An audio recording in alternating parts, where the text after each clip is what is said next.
Student हो उससे क्या मतलब है। स्टाफ हो रहा है तो स्टाफ देगा, स्टूडेंट हो रहा है स्टूडेंट देगा। वो तुमको खाने के लिए मांगता है।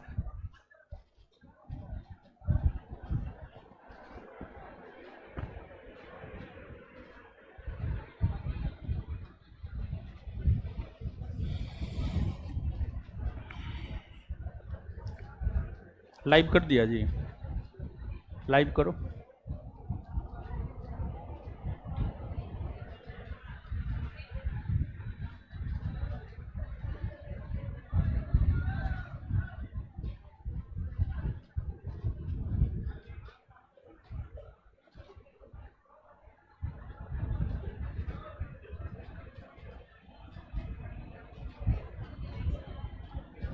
लाइव कर दिया है तो वही तो पूछ रहे हैं। चलिए तो आ जाइए।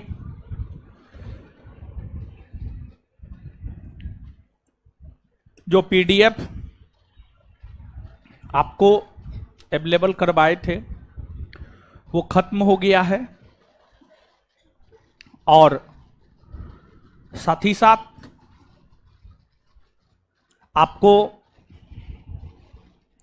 आधुनिक भारतीय इतिहास का सिलेबस से भी अवगत करवाए थे हम। और आधुनिक भारतीय इतिहास का जो सिलेबस था उसमें हम आपको बताए थे कि स्वतंत्रता आंदोलन में हम लोगों को 1857 का विद्रोह और कुछ अन्य प्रमुख विद्रोह, फिर सामाजिक धार्मिक सुधार आंदोलन, कांग्रेस, उदारवादी आंदोलन, उग्रवादी आंदोलन, गांधी युग क्रांतिकारी आंदोलन, सुभाष चंद्र बोस, यही सब मूल टॉपिक मूल तौर पर हमें देखने होते हैं।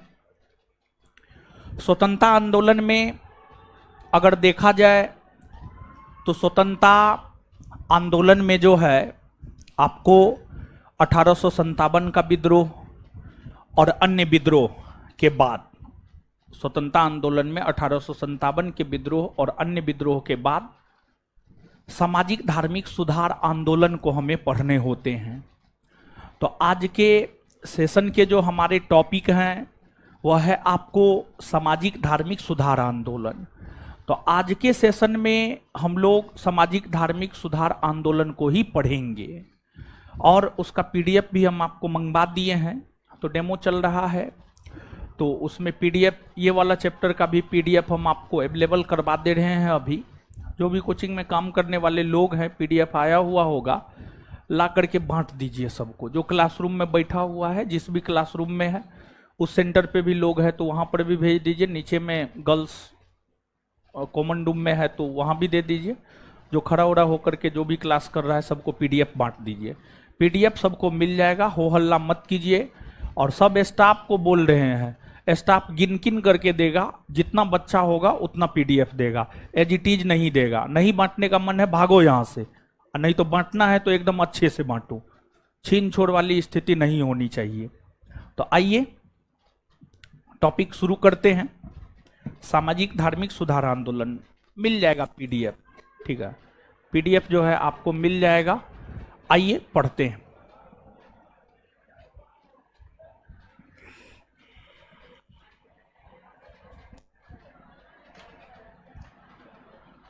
सामाजिक धार्मिक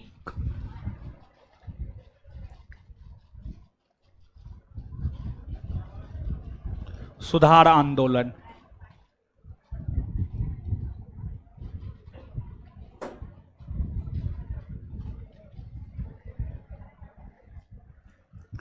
सामाजिक धार्मिक सुधार आंदोलन, ठीक है।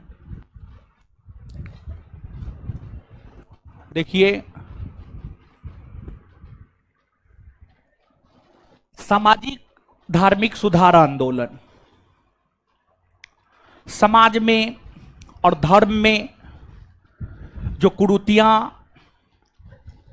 जो गलत प्रथाएं, जो कुप्रथाएं हुआ करती थी, उसको दूर करने के लिए ही समय समय पे आंदोलन हुए हैं। भारतीय इतिहास को हम लोग 3 भाग में बांटकर पढ़ते हैं। प्राचीन भारत का इतिहास, मध्यकालीन भारत का इतिहास, आधुनिक भारत का इतिहास। प्राचीन काल में भी सामाजिक धार्मिक सुधार आंदोलन हुए हैं। प्राचीन काल में महात्मा बुद्ध और महावीर स्वामी ने सामाजिक धार्मिक सुधार आंदोलन किया। मध्यकाल में भक्ति और सूफी परंपरा के संतों ने सामाजिक धार्मिक सुधार आंदोलन किया। और आधुनिक काल में राजा राम मोहन राय, स्वामी विवेकानंद, स्वामी दयानंद सरस्वती, सर सैयद अहमद खां जैसे लोगों ने सामाजिक धार्मिक सुधार आंदोलन करने का काम किया। अब क्लास हो रहा है, अब क्लास होने दो, क्लास के बाद बांटना, ठीक है, क्लास के बाद बांटना, ले जाओ। तो यहां पे फोकस कीजिएगा, बाद में पीडीएफ मिलेगा। ऐसे भी पीडीएफ घर पे पढ़ने के लिए देते हैं। जब क्लास खत्म हो जाएगा तो पीडीएफ आपको मिल जाएगा, आप अपना ले जाइएगा घर, पढ़िएगा आराम से। तो जो सामाजिक धार्मिक सुधार आंदोलन का टॉपिक है काफी महत्वपूर्ण है। हमने आपको बतलाया है प्राचीन काल में, मध्यकाल में, आधुनिक काल में, हर कालखंड में सामाजिक धार्मिक सुधार आंदोलन हुए हैं। और आपके बिहार एसआई परीक्षा का बड़ी फेवरेट टॉपिक रहा है ये। तो स्वतंत्रता आंदोलन हम लोग पढ़ रहे हैं। तो आधुनिक काल में जो सामाजिक धार्मिक सुधार आंदोलन हुए हैं और आधुनिक काल में राजा राम मोहन राय, स्वामी दयानंद सरस्वती, स्वामी विवेकानंद के द्वारा जो सामाजिक धार्मिक सुधार आंदोलन किए गए हैं, उसी के विषय में हम आपके साथ चर्चा करने जा रहे हैं। तो जो आपको आधुनिक काल में सामाजिक धार्मिक सुधार आंदोलन की शुरुआत देखी जाए तो आधुनिक काल में सामाजिक धार्मिक सुधार आंदोलन की शुरुआत हुई है बंगाल प्रेसिडेंसी से। बंगाल प्रेसिडेंसी से आप मानचित्र पर आएंगे, अगर आप देखना चाहेंगे तो बंगाल प्रेसिडेंसी मतलब उस समय के बंगाल प्रेसिडेंसी का मतलब था आज का पश्चिम बंगाल, आज का बांग्लादेश, आज का बिहार, झारखंड, ओडिशा, इन तमाम क्षेत्रों को मिलाकर उस समय कहा जाता था बंगाल प्रेसिडेंसी। और बंगाल प्रेसिडेंसी से ही सामाजिक धार्मिक सुधार आंदोलन की शुरुआत हुई है।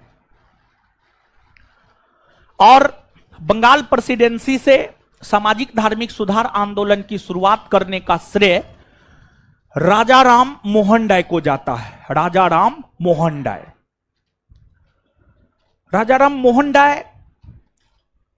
को बंगाल प्रेसिडेंसी से सामाजिक धार्मिक सुधार आंदोलन को शुरू करने का श्रेय दिया जाता है। राजा राम मोहन राय को सामाजिक धार्मिक सुधार आंदोलन शुरू करने का श्रेय दिया जाता है। राजा राम मोहन राय बंगाल प्रेसिडेंसी से बिलोंग करते थे और इन्होंने सामाजिक धार्मिक सुधार आंदोलन की शुरुआत की है, जिस वजह से इन्हें सुधार आंदोलन का पिता, नव जागरण का अग्रदूत, नव जागरण का पिता, सुधार आंदोलन का प्रवर्तक, आधुनिक भारत का पिता, प्राच्य और पाश्चात्य संस्कृति का चिंतक, इन तमाम उपाधियों से राजा राम मोहन राय को इतिहास में जाना जाता है। राजा राम मोहन राय का जो हमने उपाधि बतलाया है, आप अलग अलग परीक्षाओं के क्वेश्चन बैंक को जाकर के देखिए। जब आप अलग अलग परीक्षाओं के क्वेश्चन बैंक को जाकर के देखेंगे तो आपको उसमें मिल जाएगा नव जागरण का अग्रदूत किसे कहते हैं, नव प्रभात का तारा किसे कहते हैं, सुधार आंदोलन को शुरू करने वाला किसे कहा जाता है। ये तमाम प्रकार की उपाधियों से राजा राम मोहन राय को जाना जाता है। और ये तमाम प्रकार की उपाधियां राजा राम मोहन राय को इसलिए दी गई है क्योंकि उन्होंने आधुनिक काल में सामाजिक धार्मिक सुधार आंदोलन की शुरुआत की है। अब जो यह आधुनिक काल का सामाजिक धार्मिक सुधार आंदोलन है, यह सुधार आंदोलन 19वीं और 20वीं सदी में चला है। 19वीं और 20वीं सदी में, 19वीं और 20वीं सदी में यह सामाजिक धार्मिक सुधार आंदोलन चला है। मतलब लगभग 150 से 200 वर्षों तक यह सामाजिक धार्मिक सुधार आंदोलन चला है। और ऐसा नहीं है कि भारत के स्वतंत्रता आंदोलन में इस सुधार आंदोलन का योगदान नहीं है। भारत के स्वतंत्रता आंदोलन में सुधार आंदोलन का भी योगदान है। जिस प्रकार 1857 की क्रांति ने भारत में राष्ट्रवाद को जन्म दिया, अर्थात भारत के लोगों के बीच इस बात की भावना का विकास किया कि हम सभी भारतीय हैं, उसी प्रकार से जो सामाजिक धार्मिक सुधार आंदोलन है, इसने भारत में सांस्कृतिक राष्ट्रवाद को जन्म दिया। इसने भारत में सांस्कृतिक राष्ट्रवाद को जन्म दिया। सांस्कृतिक तौर पर भारत की क्या सभ्यता और संस्कृति रही है, उसको बचाने हेतु प्रयास इस आंदोलन के माध्यम से किया गया। अर्थात हम कह सकते हैं कि सामाजिक धार्मिक सुधार आंदोलन ने भारत में सांस्कृतिक राष्ट्रवाद को जन्म दिया। सामाजिक धार्मिक सुधार आंदोलन ने भारत में सांस्कृतिक राष्ट्रवाद को जन्म दिया। अब आप यहां पर समझिएगा कि जो 19वीं सदी का सामाजिक धार्मिक सुधार आंदोलन है, यह नारी केंद्रित है, नारी केंद्रित है। और जो 20वीं सदी का सामाजिक धार्मिक सुधार आंदोलन है, यह निम्न जाति केंद्रित है। यह निम्न जाति केंद्रित है, निम्न जाति केंद्रित है। यह निम्न जाति केंद्रित है। देखिए, समाज में हमेशा से जो शोषण होता हुआ आया है, या तो महिलाओं का शोषण होता हुआ आया है, या दलितों का शोषण होता हुआ आया है। महिलाओं का शोषण इस रूप में होता था कि महिलाएं घर से बाहर नहीं निकल सकती है, महिलाएं शिक्षा ग्रहण नहीं कर सकती है, महिलाएं बोल नहीं सकती है। मतलब गलत भी है तो महिला को चुप रहना पड़ेगा। तो इन तमाम तरीकों से महिलाओं का शोषण किया जाता था। और फिर दलितों की अगर हम लोग बात करें तो दलितों के साथ शोषण का जो स्वरूप था, दलितों को मंदिर में प्रवेश नहीं दिया जाता था, दलितों के साथ छुआछूत की भावना की जाती थी। इन तमाम तरीकों से दलितों का शोषण किया जाता था। और तमाम कुप्रथाएं भारतीय समाज में विद्यमान थी, जैसे बाल विवाह प्रथा, सती प्रथा, ये सभी कुप्रथाएं हुआ करती थी। और ये जो कुप्रथाएं हुआ करती थी, इन कुप्रथाओं के माध्यम से महिलाओं का शोषण किया जाता था। तो इन कुप्रथाओं के माध्यम से जो महिलाओं का शोषण किया जाता था, इन कुप्रथाओं को समाप्त करवाने को लेकर ही सामाजिक धार्मिक सुधार आंदोलन हुए हैं। दलितों को जो मंदिर में प्रवेश नहीं दिया जाता था, दलितों के साथ जो छुआछूत का व्यवहार किया जाता था, इन तमाम कुप्रथाओं को लेकर के ही आपको 19वीं 20वीं सदी में सामाजिक धार्मिक सुधार आंदोलन हुए हैं। तो यहां पर हमने आपको स्पष्ट कर दिया है कि 19वीं सदी का सामाजिक धार्मिक सुधार आंदोलन नारी केंद्रित था, और 20वीं सदी का जो सामाजिक धार्मिक सुधार आंदोलन था, वह आपको निम्न जाति केंद्रित था। तो सबसे पहले हम लोग यहां पर चर्चा राजाराम मोहन राय के विषय में करेंगे, क्योंकि सामाजिक धार्मिक सुधार आंदोलन की शुरुआत करने का श्रेय राजाराम मोहन राय को जाता है। यही वजह है कि सबसे पहले चर्चा करेंगे हम लोग राजाराम मोहन राय की।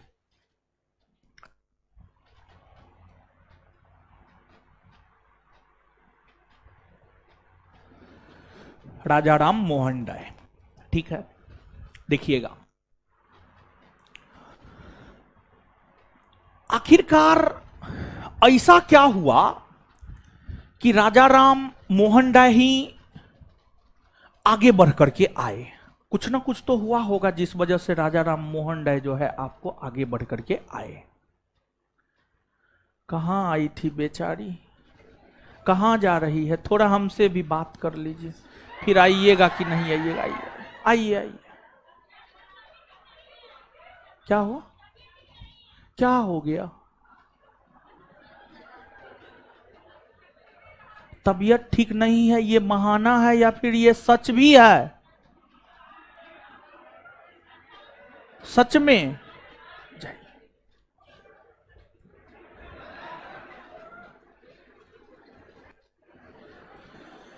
चलिए आइएगा।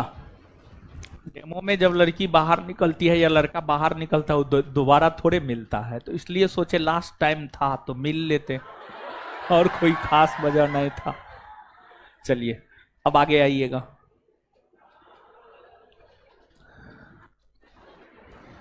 चलिए, राजा राम मोहन राय, देखिए कुछ ना कुछ तो राजा राम मोहन राय के साथ हुआ होगा, कुछ ना कुछ तो हुआ होगा जिस वजह से ये आगे बढ़ करके आए। और राजा राम मोहन राय के जन्म से लेकर उनके मृत्यु तक की घटना को समझेंगे, लेकिन एक बात को आप समझिए कि राजा राम मोहन राय आखिरकार आगे क्यों आए, रीजन क्या था, कारण क्या था। राजा राम मोहन राय का बड़ा भाई था जगमोहन राय, और जगमोहन राय की पत्नी थी अलका मंजरी। राजा राम मोहन राय का बड़ा भाई जगमोहन राय और जगमोहन राय की पत्नी थी अलका मंजरी।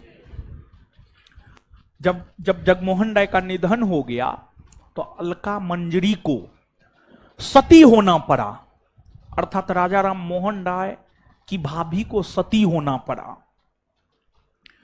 यही घटना राजा राम मोहन राय को अंदर से झकझोर दिया।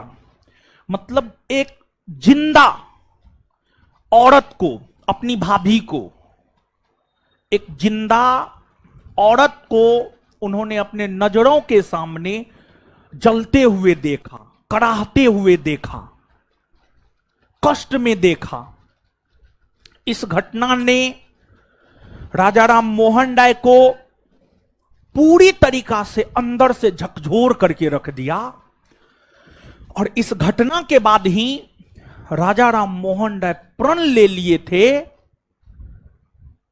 कि सती प्रथा का अंत करना है, और वे सती प्रथा का अंत करके रहे।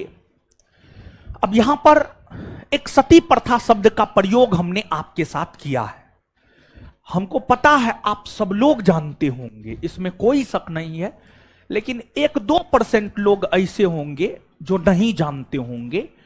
तो 99% लोग जो जानते हैं सती प्रथा, अच्छी बात है, लेकिन जो 1-2% लोग सती प्रथा को नहीं जानते हैं वो थोड़ा सा आप जानिए।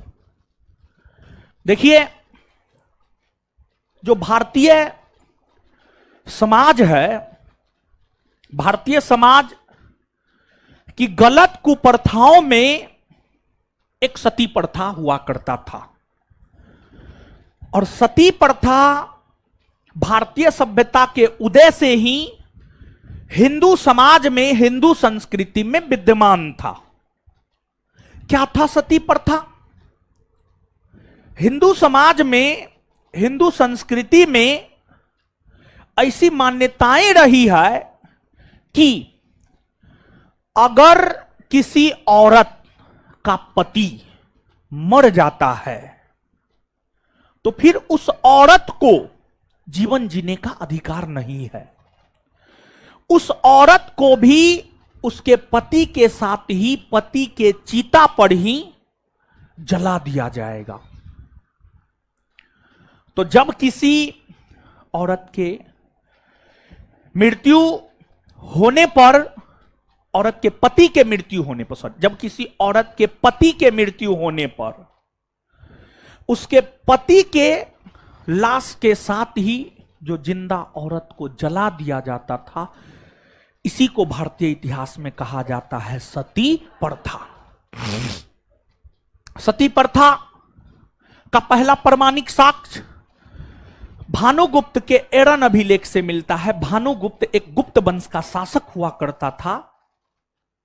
उनका मध्य प्रदेश के एरन नामक स्थान से एक अभिलेख मिला है, जिसे एरन अभिलेख कहा जाता है, और एरन अभिलेख में ही सती प्रथा का पहला अभिलेखीय साक्ष्य मिलता है। और यह सती प्रथा प्राचीन काल से ही भारतीय हिंदू संस्कृति में विद्यमान थी। इस सती प्रथा को समाप्त करने का प्रयास अलाउद्दीन खिलजी ने किया, अकबर ने किया, शिवाजी महाराज ने किया, टीपू सुल्तान ने किया, कई अन्य शासकों ने सती प्रथा को समाप्त करने का प्रयास किया, लेकिन कोई भी शासक सती प्रथा का अंत कर नहीं पाया। परंतु राजा राम मोहन राय का भारतीय समाज को अगर सबसे बड़ा योगदान है, सती प्रथा का अंत करवाने में राजा राम मोहन राय का सबसे बड़ा योगदान रहा है। भारतीय समाज को राजा राम मोहन राय की सबसे बड़ी देन मानी जाती है सती प्रथा का अंत करवाना। और राजा राम मोहन राय सती प्रथा को अंत करवाने में सफल कैसे हो गए, तो इसके पीछे भी कारण है। तो जो कारण है उन कारणों को समझेंगे, लेकिन सबसे पहले राजा राम मोहन राय के जीवन से संबंधित प्रारंभिक चीजों को थोड़ा बहुत हम लोग जानते हैं। क्योंकि परीक्षा में जब सुभाष चंद्र बोस की माता का नाम पूछा जा सकता है, तो राजा राम मोहन राय तो बहुत बड़े समाज सुधारक रहे हैं, तो उनके विषय में तो पूछा ही जा सकता है। तो थोड़ा बहुत राजा राम मोहन राय के प्रारंभिक जीवन को हम लोग जानते हैं और पढ़ते हैं। राजा राम मोहन राय का जन्म बंगाल प्रेसिडेंसी में 1772 ईस्वी में राधानगर में हुआ था। 1772 ईस्वी में राधानगर में इनका जन्म हुआ था। इनके पिता रामाकांत राय थे और इनकी माता तारिणी देवी थी। तो इनके पिता की अगर हम लोग बात करें तो रामाकांत राय इनके पिता थे। और इनकी माता की अगर हम लोग बात करें तो इनकी माता थी तारिणी देवी। कहा जाता है बचपन से ही तीक्ष्ण बुद्धि के थे, मतलब तेज बुद्धि के थे। तीक्ष्ण बुद्धि के थे मतलब तेज बुद्धि के थे। और जब आप अपने पेंट में नारा लगाना ना सीखे होंगे, उस टाइम राजा राम मोहन राय लेख लिखना शुरू कर दिए थे। उनका लेख पेपर में छपता था।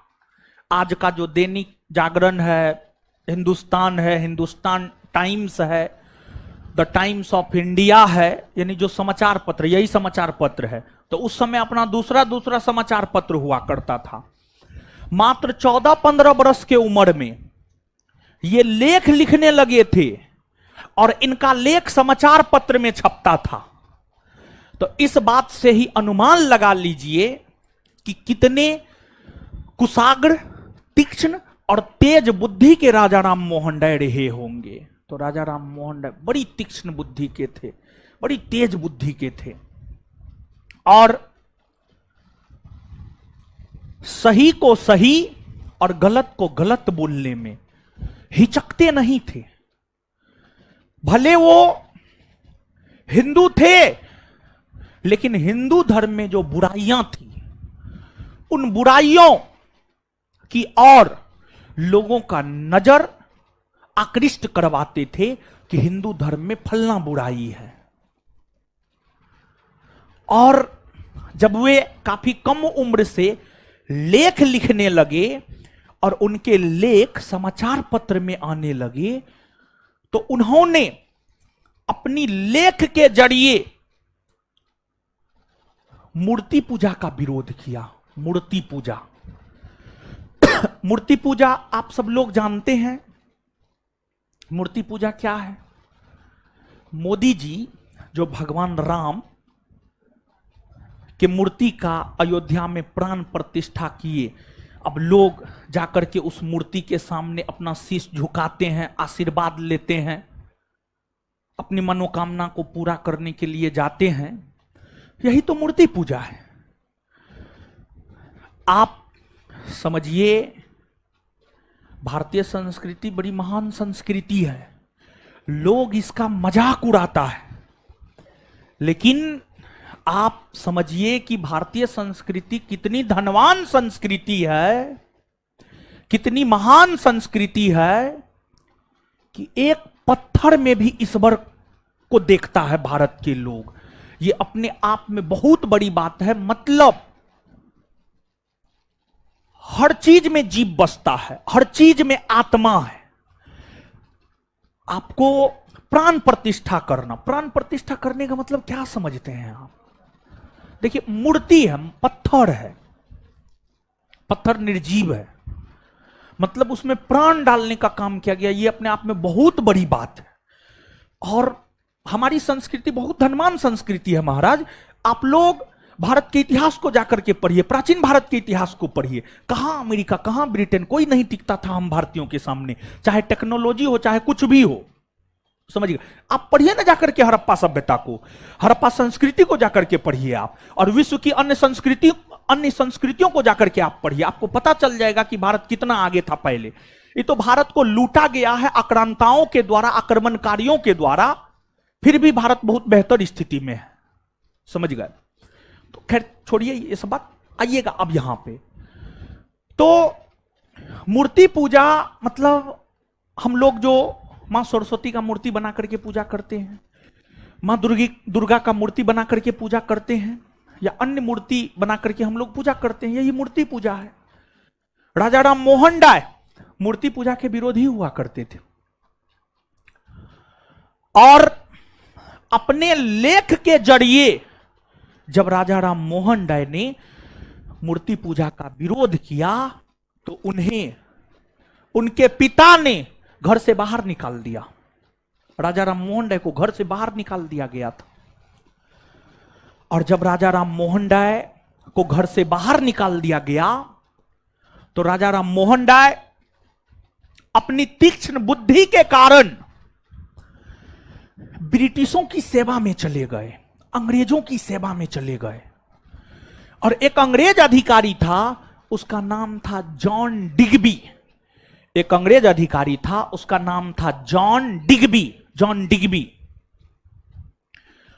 डिग्बी के दीवान के तौर पर, जॉन डिग्बी के दीवान के तौर पर राजा राम मोहन राय ने 10 वर्ष से अधिक समय तक कार्य किया। और उस अवधि के दौरान राजा राम मोहन राय ने अंग्रेजों के सोचने के तरीका को समझा। अंग्रेज सोचता क्या है, कैसे सोचता है, अंग्रेज इतना आगे कैसे है, मुट्ठी भर अंग्रेज कैसे विश्व के अधिकतर देशों को अपने कब्जा में कर लिया है, यह सब चीज राजा राम मोहन राय सीखे अंग्रेजों से। और अंग्रेजों से बात कैसे मनवाया जाए, ये तमाम चीजें राजा राम मोहन राय अंग्रेजों से सीखे। फिर राजा राम मोहन राय जॉन डिग्बी के अधीन सेवा देने के बाद में डिग्बी से छुट्टी ले लिए और कहे बस हमारा आपका रिश्ता बस यहीं तक था, अब हम अपने रास्ते, आप अपने रास्ते। फिर राजा राम मोहन राय ने बीड़ा उठाया, भारतीय समाज में जो तमाम प्रकार की कुरीतियां हैं, बुराइयां हैं, उसे हमें दूर करना है। और राजा राम मोहन राय जब अंग्रेजों की सेवा में थे, वो इस बात को समझ गए थे कि लोग जब तक शिक्षित नहीं होगा तब तक कुछ नहीं हो सकता है। तो राजा राम मोहन राय लोगों को शिक्षित करने को लेकर बल देना शुरू किए, क्योंकि लोग अगर शिक्षित होंगे, लोग शिक्षित होंगे, वे अपने अधिकार से अवगत होंगे, उनका क्या अधिकार है क्या अधिकार नहीं है इस बात से अवगत होंगे, उन्हें क्या करना है क्या नहीं करना है इस बात से अवगत होंगे। तो लोग जब शिक्षित हो जाएंगे तो लोग अंग्रेजों से अपने अधिकार की मांग करेंगे, लोग अंग्रेजों से अपने अधिकार की मांग करेंगे। यह बात राजा राम मोहन राय बखूबी समझ गए थे और इसलिए राजा राम मोहन राय ने भारतीयों को शिक्षित करने के उद्देश्य से 1817 में कलकत्ता में डच घड़ीसाज डेविड हेयर के सहयोग से हिंदू कॉलेज की स्थापना किया। कलकत्ता में 1817 में हिंदू कॉलेज की स्थापना राजा राम मोहन राय ने डेविड हेयर के सहयोग से किया। फिर राजा राम मोहन राय ने 1825 ईस्वी में कोलकाता में ही वेदांत कॉलेज की स्थापना की, वेदांत कॉलेज की स्थापना की। तो ये सब कॉलेज की स्थापना राजा राम मोहन राय क्यों कर रहे थे? भारतीयों को शिक्षित करने के उद्देश्य से, भारत के लोग शिक्षित हो जाए। और इसके अलावे राजा राम मोहन राय हिंदू थे, उन्होंने हिंदू धर्म में देखा कि लोग मूर्ति पूजा कर रहा है, लोग बहुदेववाद के समर्थक है। इन चीजों की आलोचना राजा राम मोहन राय ने की और राजा राम मोहन राय का मानना था ईश्वर एक है, ईश्वर एक है, उसी के अनेक रूप है, उसी के अनेक रूप है। राम, कृष्ण, शिव, साईं या अन्य जो भी है, एक ही ईश्वर के अलग अलग रूप है, ऐसा राजा राम मोहन राय का मानना था। और राजा राम मोहन राय ऐसा मानते थे और इसीलिए उन्होंने बहुदेववाद की आलोचना की। बहुदेववाद मतलब एक से अधिक ईश्वर की पूजा करना। हिंदू धर्म में आज भी लोग बहुदेववादी हैं, आप भी हैं, हम भी हैं। हिंदू बहुदेववादी आज भी है। क्या हिंदू काली पूजा नहीं करता है? करता है। छठ पूजा नहीं करता है? करता है। दुर्गा पूजा नहीं करता है? करता है। 3 गो देवी देवता तो सामने में आ गया। क्या हिंदू साईं को नहीं पूजता है? पूजता है। हनुमान जी को नहीं पूजता है? पूजता है। राम को नहीं पूजता है? पूजता है। तो हम हिंदू बहुदेववादी हैं। यही तो बहुदेववाद है, एक से अधिक ईश्वर की पूजा करना, यही तो बहुदेववाद है। राजा राम मोहन राय बहुदेववाद की आलोचना की। उनका कहना था कि ईश्वर एक है, उसी के अलग अलग रूप है, तो हमें एक ईश्वर की पूजा करनी चाहिए, हमें एकेश्वरवाद पर बल देना चाहिए, हमें एकेश्वरवाद पर बल देना चाहिए। और राजा राम मोहन राय ने एकेश्वरवाद पर बल दिया, बहुदेववाद का विरोध किया और एकेश्वरवादी विचारधारा के प्रचार प्रसार पर राजा राम मोहन राय ने बल दिया। राजा राम मोहन राय ने बल दिया। अब देखिएगा आप, इसके अलावे मूर्ति पूजा का विरोध किया और एकेश्वरवाद के विचारधारा के प्रचार प्रसार हेतु राजा राम मोहन राय ने 1815 ईस्वी में कोलकाता में आत्मीय सभा नामक संगठन की स्थापना किया। आत्मीय सभा नामक संगठन की स्थापना किया और इतना ही नहीं बल्कि एकेश्वरवादियों को उपहार नाम से एक पुस्तक लिखा और उस पुस्तक के जरिए एकेश्वरवादी विचारधारा का प्रचार प्रसार राजा राम मोहन राय ने किया। राजा राम मोहन राय ने किया। ये सभी राजा राम मोहन राय के द्वारा उठाए गए कदम थे। और सबसे ज्यादा अगर किसी घटना ने राजा राम मोहन राय को प्रभावित किया था तो वह था आपको सती प्रथा। सती प्रथा। राजा राम मोहन राय सती प्रथा के प्रति लोगों को जागरूक करने के लिए बांग्ला भाषा में संवाद कौमुदी नामक साहित्य निकाला। बांग्ला भाषा में संवाद कौमुदी नामक साहित्य निकाला। और सती प्रथा क्यों जरूरी नहीं है, सती प्रथा क्यों समाप्त होनी चाहिए, इस पक्ष में राजा राम मोहन राय संवाद कौमुदी के माध्यम से अपना तर्क दिया करते थे और अपने तर्क को राजा राम मोहन राय लोगों तक पहुंचाने का काम किया करते थे। और सती प्रथा को समाप्त करने के लिए ही राजा राम मोहन राय ने 1828 ईस्वी में ब्रह्म सभा नामक एक संगठन की स्थापना की।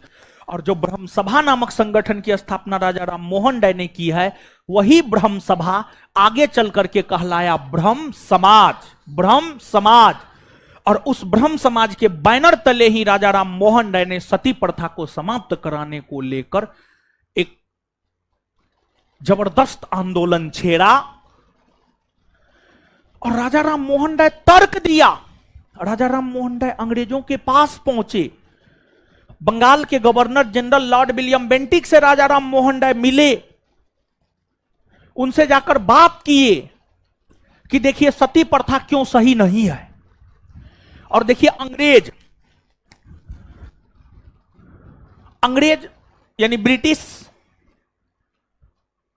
और ये बात हम लोग कह रहे हैं 19वीं सदी की, और पश्चिमी जगत में अर्थात ब्रिटेन में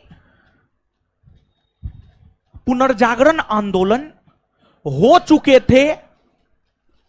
और पश्चिमी जगत में ह्यूमैनिटी पर लोग ज्यादा जोर देने लगे थे, मानवतावादी विचारधारा पर लोग ज्यादा जोर देने लगे थे।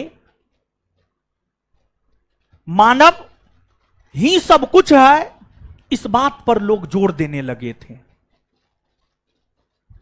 और मानव ही नहीं रहेगा तो फिर मतलब क्या है, कोई मतलब नहीं है। मानव का रहना बहुत जरूरी है, बिना मानव का कुछ होगा, कुछ नहीं हो सकता है। मानव भी नहीं रहेगा तो क्या होगा, कुछ नहीं हो सकता है।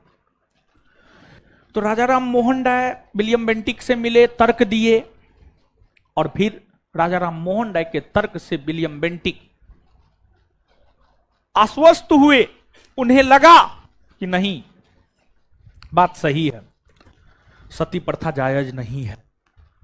और फिर राजा राम मोहन राय के कारण ही लॉर्ड विलियम बेंटिक ने 1829 ईस्वी में सती प्रथा को समाप्त करने को लेकर कानून बनाया।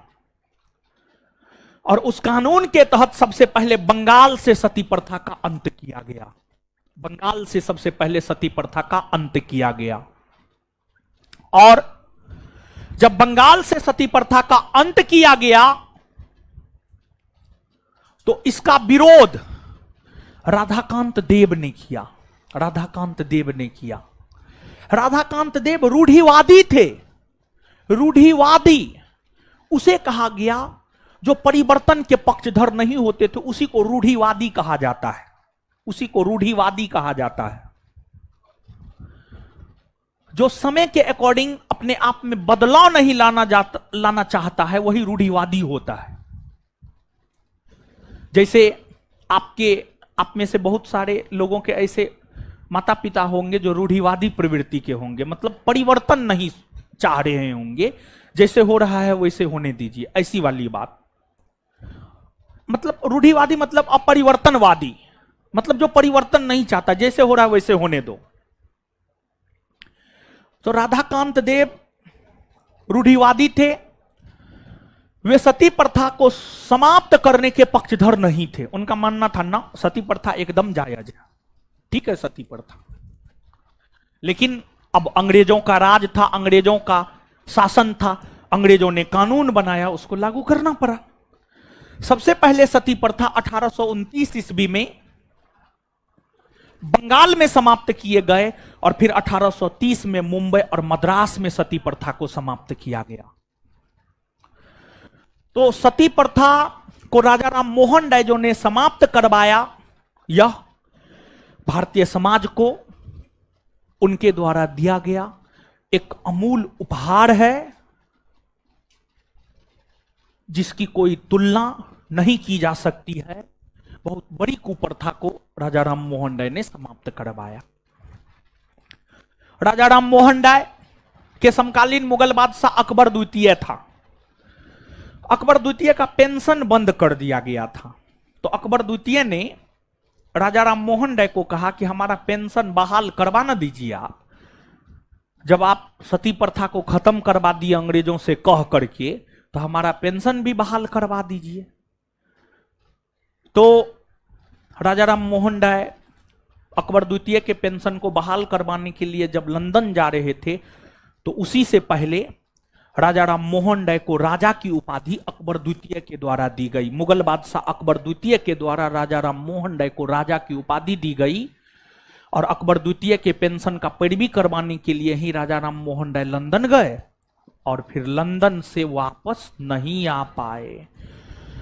लंदन में ही ब्रिस्टल नामक शहर में 1833 ईस्वी में राजा राम मोहन राय स्वर्गवासी हो गए, अर्थात राजा राम मोहन राय का निधन हो गया। इसके बाद आगे की घटनाओं को आगे हम लोग पढ़ेंगे और जानेंगे, लेकिन उससे पहले जितनी भी बात हमने आपको बतलाया है उसको करते हैं याद। समझ गए? नोट नहीं है तो क्या हुआ, समझ गए? नोट तो मिलवे करेगा, समझे? लेकिन टीवी फोड़े हैं हम, बड़ी गुस्सा में हम हैं, समझ गए? हम तो सीसीटीवी कैमरा चेक करवाएंगे, उससे हम टीवी का दाम ले लेंगे। 2 गो पैसा जाके कमा करके देखिए ना, औकात पता चल जाएगा, समझ गए? और ये क्या टीवी सरकारी संपत्ति है? सरकारी संपत्ति है तो क्या सरकारी संपत्ति को आप नुकसान पहुंचा दीजिएगा? एकदम नहीं, एकदम नहीं होना चाहिए। जो भी किए हम बहुत गलत किए, समझिए? पता तो हम करिए लेंगे, और भ्रम में मत रहिए आप लोग।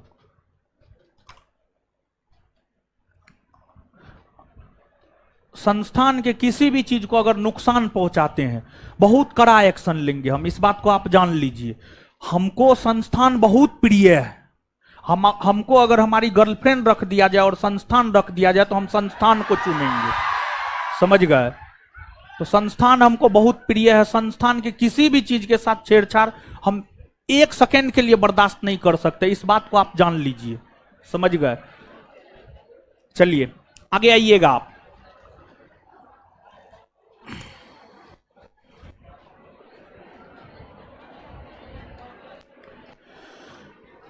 आधुनिक काल में सामाजिक धार्मिक सुधार आंदोलन की शुरुआत कहां से हुई?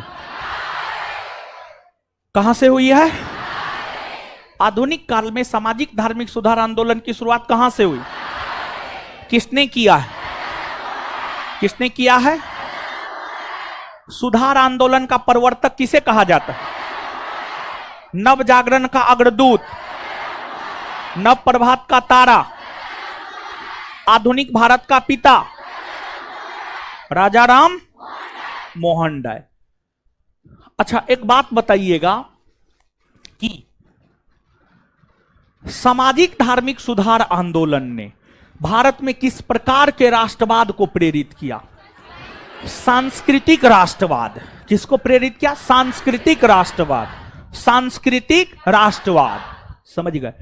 तो सामाजिक धार्मिक सुधार आंदोलन ने किस चीज को प्रेरित किया है? सांस्कृतिक।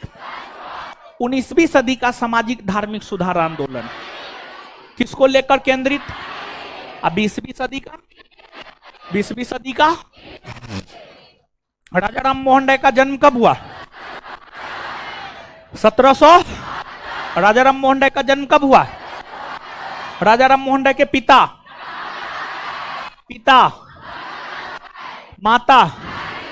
माता। चलिए इसके बाद राजा राम मोहन राय किस मुगल बादशाह के समकालीन थे? अकबर राजा राम मोहन राय किस मुगल बादशाह के समकालीन? अकबर। राम मोहन राय को राजा की उपाधि किसने दिया? अकबर। किस मुगल बादशाह के पेंशन की पैरवी करने के लिए राजा राम मोहन राय लंदन गए थे? किस समाज सुधारक का निधन लंदन के ब्रिस्टल शहर में हुआ? राजा राम। किस भारतीय समाज सुधारक का निधन लंदन के ब्रिस्टल शहर में हुआ? राजा राम। 1833 में। राजा राम मोहन राय का निधन कब हुआ? राजा राम मोहन राय का निधन कब हुआ है? 1800। इतना बात क्लियर है? इसके बाद आगे बतलाइएगा आप हमको, राजा राम मोहन राय की भाभी का क्या नाम था जो सती हुई थी? अलका मंजरी। अलका। राजा राम मोहन राय की भाभी का क्या नाम था जो सती हुई? राजा राम मोहन राय किस अंग्रेज अधिकारी के दीवान के तौर पर काम किया? John Digby. John Digby. John Digby. Raja Ram Mohan Roy किस अंग्रेज अधिकारी के दीवान के तौर पर काम किया? किसके? John Digby. John Digby. Clear है ये बात? इसके बाद आगे बतलाइएगा कि राजा राम मोहन राय मूर्ति पूजा के समर्थक थे या विरोधी? विरोधी ना? राजा राम मोहन राय मूर्ति पूजा के समर्थक थे या विरोधी? विरोधी ना? इसके बाद राजा राम मोहन राय एकेश्वरवाद के समर्थक ना? हां। बहुदेववाद के विरोधी? बहुदेववाद के? बहुदेववाद के? एकेश्वरवाद के? यानी एक ईश्वर के पूजा पर बल देते थे, हाँ या ना? हाँ ना? चलिए ठीक है।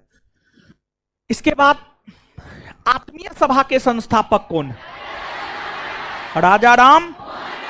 आत्मीय सभा के संस्थापक।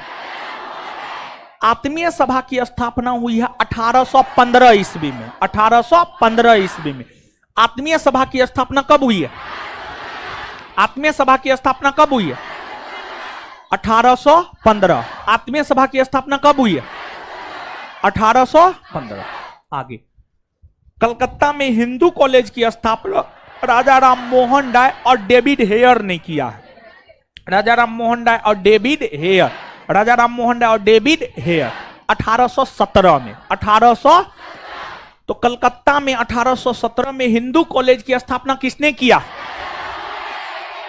राजा राम मोहन राय और राजा राम मोहन राय और क्लियर है ये बात? और कब किया? 1817 में। इसके बाद जो है वेदांत कॉलेज की स्थापना राजा राम मोहन राय ने किया। वेदांत कॉलेज की स्थापना किसने किया? राजा राम। कब किया? 1800। कब किया है? कब किया है? 1825 में। ठीक है। इसके बाद जो है आपको राजा राम मोहन राय की कई सारी रचनाएं हैं। देखिए एक बात और आप जानिए, प्रथम भारतीय राजा राम मोहन राय हुए जो समाचार पत्र सब निकालना शुरू किया, समाचार पत्र में लेख लिखना शुरू किया, जिस वजह से भारतीय पत्रकारिता का अग्रदूत भी राजा राम मोहन राय को ही माना जाता है। उनकी कई सारी रचनाएं हैं, जैसे संवाद कौमुदी हो गया, तोहफातुल मोहाबदीनी हो गया, मिरातुल अखबार हो गया। ये सभी राजा राम मोहन राय की प्रमुख रचनाएं हैं। तो याद रखिएगा ये भी। संवाद कौमुदी किसकी रचना? संवाद कौमुदी। मिरातुल अखबार। मिरातुल अखबार। तोहफातुल मोहाबदीनी। तोहफातुल मोहाबदीनी। तोहफातुल मोहाबदीनी राजा राम मोहन राय। राजा राम मोहन राय ने भारत से किस प्रथा का अंत करवाया? किस प्रथा का अंत? और राजा राम मोहन राय किसके मदद से सती प्रथा का अंत करवाया? Lord William. बंगाल प्रेसिडेंसी में सती प्रथा का अंत कब हुआ? 1829। बंगाल प्रेसिडेंसी में सती प्रथा का अंत कब हुआ? 1829। बंबई और मद्रास प्रेसिडेंसी में 1830। बंबई और मद्रास प्रेसिडेंसी में। और 1861 जाते जाते पूरे भारतवर्ष से खत्म हो गया। तो सती प्रथा पूरे भारतवर्ष से खत्म कब हुआ? 1800। सती प्रथा पूरे भारतवर्ष से खत्म कब हुआ? ब्रह्म समाज के संस्थापक राजा राम मोहन राय। ब्रह्म समाज की स्थापना कब हुई? 1828। ब्रह्म समाज की स्थापना कब हुई? 1800। ब्रह्म समाज की स्थापना कब हुई? 1800। क्लियर है ये बात?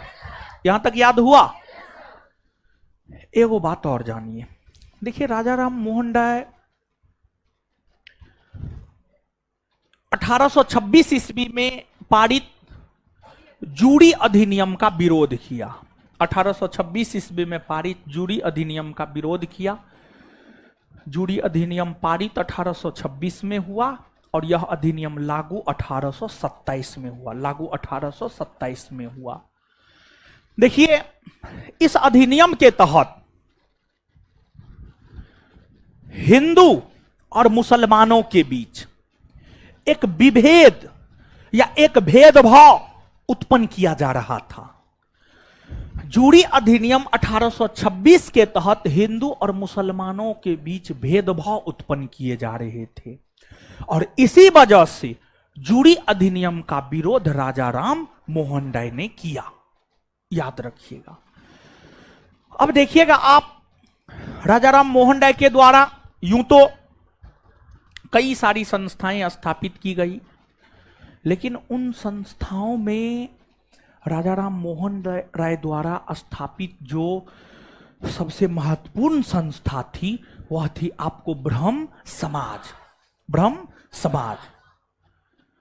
ब्रह्म समाज की स्थापना का उद्देश्य क्या था, इसको आप समझिएगा।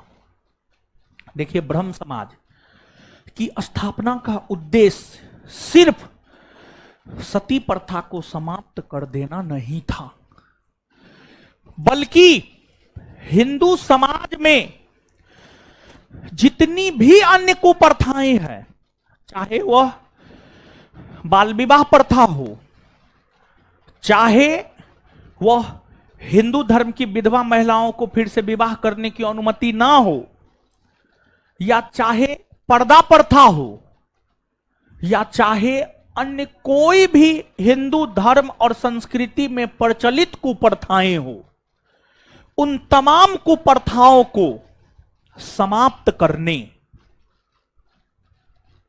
को लेकर ही ब्रह्म समाज राजा राम मोहन राय के द्वारा स्थापित किए गए थे। ऐसा नहीं था कि सती प्रथा का अंत हो गया तो ब्रह्म समाज का काम हो गया था, नहीं। सती प्रथा के अंत होने मात्र से ही ब्रह्म समाज के काम नहीं हुए थे, बल्कि ब्रह्म समाज के और भी बहुत सारे काम थे।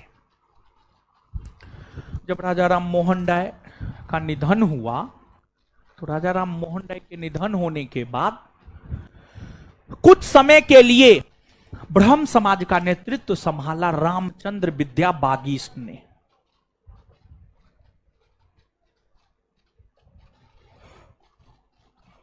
कुछ समय के लिए ब्रह्म समाज का नेतृत्व रामचंद्र विद्या बागीश ने संभाला।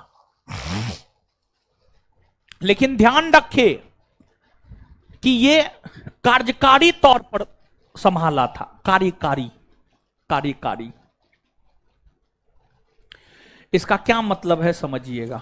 देखिए, जैसे मान लिया जाए सुप्रीम कोर्ट के मुख्य न्यायाधीश का पद अचानक खाली हो गया, तो इस स्थिति में कार्यकारी मुख्य न्यायाधीश की नियुक्ति की जाती है ताकि सुप्रीम कोर्ट का काम बाधित ना हो। कार्यकारी कुछ समय के लिए बनाए जाते हैं, और फिर जैसे ही अस्थाई मुख्य न्यायाधीश आ जाते हैं तो कार्यकारी न्यायाधीश अपना पद छोड़ देते हैं। जैसे दूसरा एग्जाम्पल, लोकसभा में प्रोटेम स्पीकर, विधानसभा में प्रोटेम स्पीकर, मतलब अस्थाई अध्यक्ष। अस्थाई अध्यक्ष तो रामचंद्र विद्या बागीश जो है ना, कार्यकारी तौर पर कुछ समय के लिए ब्रह्म समाज का नेतृत्व संभाला, लेकिन अस्थाई तौर पर राजा राम मोहन राय के जाने के बाद, राजा राम मोहन राय के निधन होने के बाद ब्रह्म समाज का नेतृत्व देवेंद्रनाथ टैगोर ने संभाला था। देवेंद्रनाथ टैगोर ने संभाला था।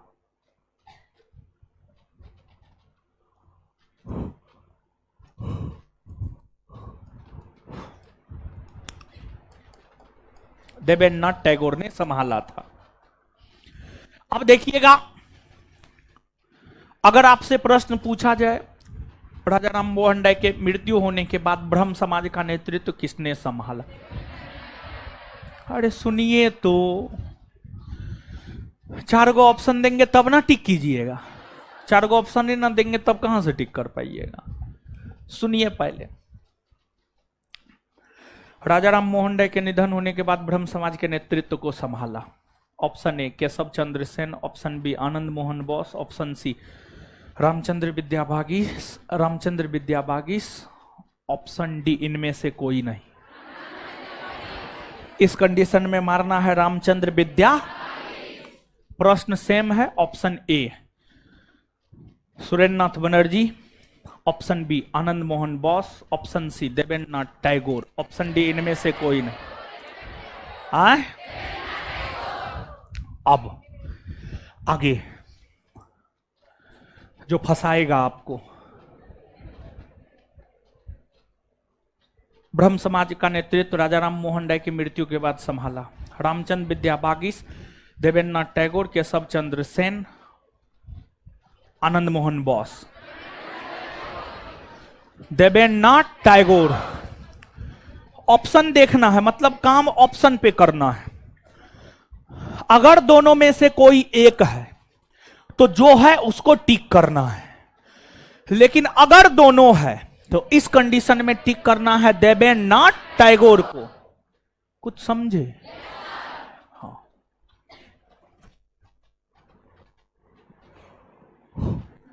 देवेंद्रनाथ टैगोर ब्रह्म समाज के नेतृत्व को संभाला। देवेंद्रनाथ टैगोर ब्रह्म समाज के नेतृत्व को संभाला और फिर ब्रह्म समाज की विचारधारा को प्रचारित और प्रसारित का काम देवेंद्रनाथ टैगोर ने किया। बाद में देवेंद्रनाथ टैगोर अपना एक संगठन भी बना लिया। देवेंद्रनाथ टैगोर ने 1839 ईस्वी में तत्वबोधिनी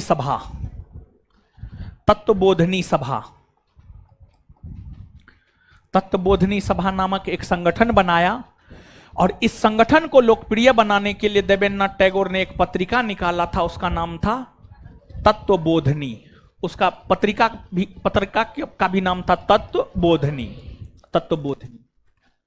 और कहा जाता है कि देवेंद्रनाथ टैगोर ने ब्रह्म समाज के नीतियों को ही आगे बढ़ाने का काम अपने संगठन तत्वबोधिनी सभा के माध्यम से भी किया था। देवेंद्रनाथ टैगोर की अगर हम लोग बात करें,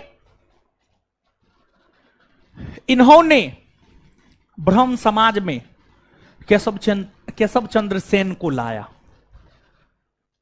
इन्होंने केशव चंद्र सेन को कहा कि आप ब्रह्म समाज में शामिल हो जाइए, और इन्हीं के कहने के कारण केशव चंद्र सेन ब्रह्म समाज में शामिल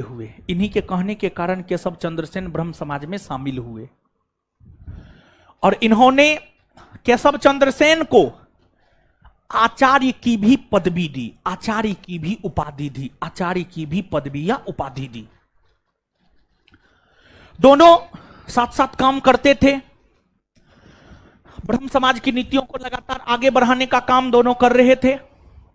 लेकिन केशव चंद्र सेन परिवर्तनवादी थे और देवेंद्रनाथ टैगोर या ठाकुर ये रूढ़िवादी थे।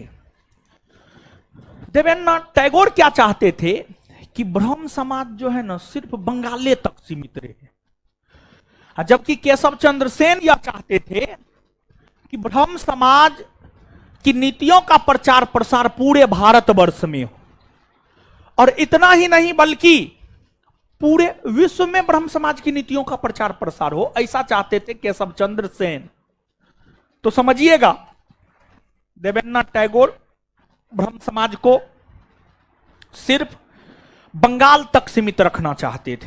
देवेंद्रनाथ टैगोर ब्रह्म समाज को सिर्फ बंगाल तक सीमित रखना चाहते थे, लेकिन केशव चंद्र सेन केशव चंद्र सेन ब्रह्म समाज को पूरे भारतवर्ष, और पूरे भारतवर्ष ही नहीं बल्कि पूरे विश्व में इसका प्रचार प्रसार करना चाहते थे। इसी बात को लेकर देवेंद्रनाथ टैगोर और केशव चंद्र सेन के बीच हो गया मतभेद, और फिर जब दोनों के बीच मतभेद हो गया तब जाकर के ब्रह्म समाज का विभाजन हो गया और ब्रह्म समाज दो भागों में बट गया। ब्रह्म समाज दो भागों में बट गया। पहली बार ब्रह्म समाज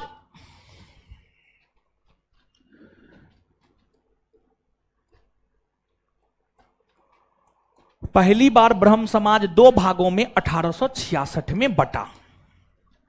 पहली बार ब्रह्म समाज दो भागों में 1866 में बटा और दो ब्रह्म समाज बना। और जो दो ब्रह्म समाज बना, एक बना आपको भारतीय ब्रह्म समाज,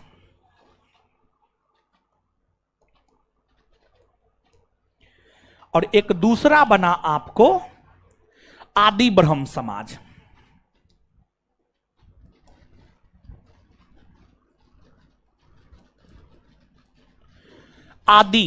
आदि मतलब पुरातन, पुरातन मतलब पुराना।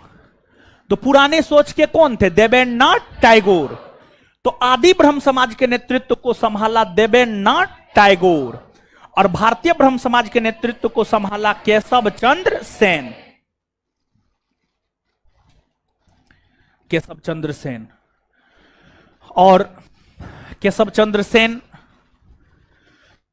भी अपने समय के बड़े समाज सुधारक रहे हैं और इन्हीं के प्रयास से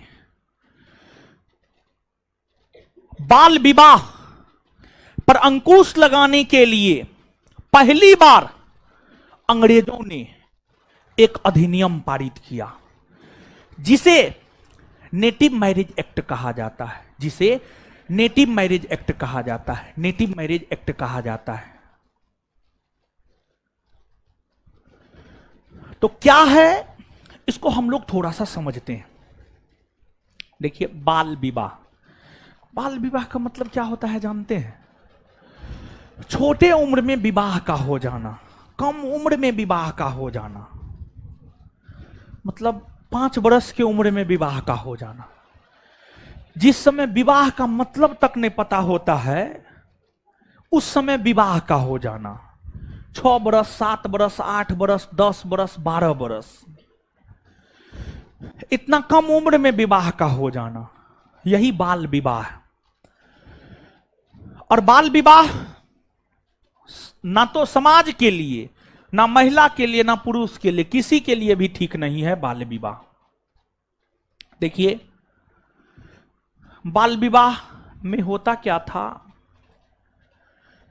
कि लड़कियों का एवं लड़कों का दोनों का शारीरिक और मानसिक दोनों तौर पर शोषण होता था। और फिर बाल विवाह के वजह से लोगों का ना तो मानसिक तौर पर विकास हो पाता था, ना शारीरिक तौर पर विकास हो पाता था। और उस समय लोगों का औसत जीवन काल 30-35 बरस, लोग 30-35 बरस में मर जाता था। आज का औसत जीवन काल 60-70 बरस है ना जी, 66-67 बरस है, 66-67 मान के चलिए, 67 पॉइंट समथिंग है या 66 पॉइंट समथिंग है, एग्जैक्ट डाटा याद नहीं है, लेकिन 66-67 है, इतना पता है हमको। तो आज औसत रूप में मानव जीवन जीता है 66-67 साल। अब कोई 40 बरस जीता, कोई 80 बरस जीता, तो उसमें औसत 66-67। उस समय मानव 30-32-35 में मर जाता था बाल विवाह के वजह से। उसका एक कारण बाल विवाह भी था। बाल विवाह भी अपने आप में भारतीय समाज की एक बहुत बड़ी कुप्रथा थी। और इस कुप्रथा को समाप्त करवाने को लेकर आवाज बुलंद राजा राम मोहन राय ने भी किया था, लेकिन राजा राम मोहन राय को उसमें सफलता नहीं मिली। राजा राम मोहन राय को उसमें सफलता नहीं मिली। बाल विवाह को समाप्त कराने को लेकर ईश्वरचंद विद्यासागर ने भी आवाज बुलंद किया था, और ईश्वरचंद विद्यासागर के वजह से ही वर्ष 1860 ईस्वी में 1860 1860 ईस्वी में पहली बार अंग्रेजों ने यह घोषणा किया कि 10 वर्ष से कम उम्र के ना लड़का का विवाह होगा ना लड़की का विवाह होगा। अगर 10 वर्ष से कम उम्र के लड़की या लड़का का विवाह होता है तो वह माना जाएगा कानूनन अपराध और उसे मिलेगी कठोर दंड। लेकिन फिर भी बाल विवाह होते रहे। केशव चंद्र सेन भारतीय ब्रह्म समाज के बैनर तले, केशव चंद्र सेन भारतीय ब्रह्म समाज के बैनर तले बाल विवाह के खिलाफ पुरजोर तरीका से अपने आवाज को बुलंद किया, और फिर बाल विवाह को प्रतिबंधित करने को लेकर ब्रिटिश गवर्नमेंट के द्वारा कानून बनाना पड़ा। और बाल विवाह को प्रतिबंधित करने को लेकर ब्रिटिश गवर्नमेंट के द्वारा जो कानून बनाया गया है उस कानून को कहते हैं native marriage act. Native marriage act. तो अब आइए थोड़ा सा जानते हैं native marriage act.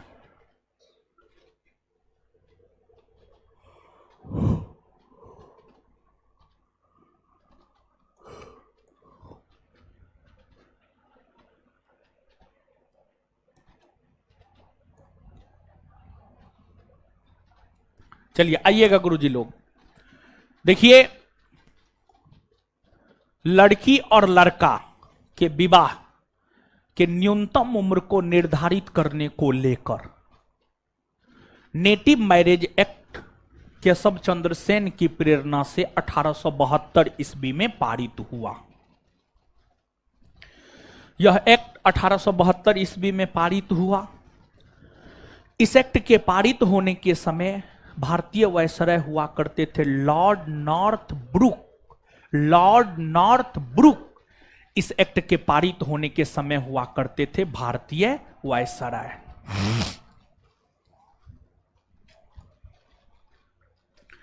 Lord north book, ठीक है।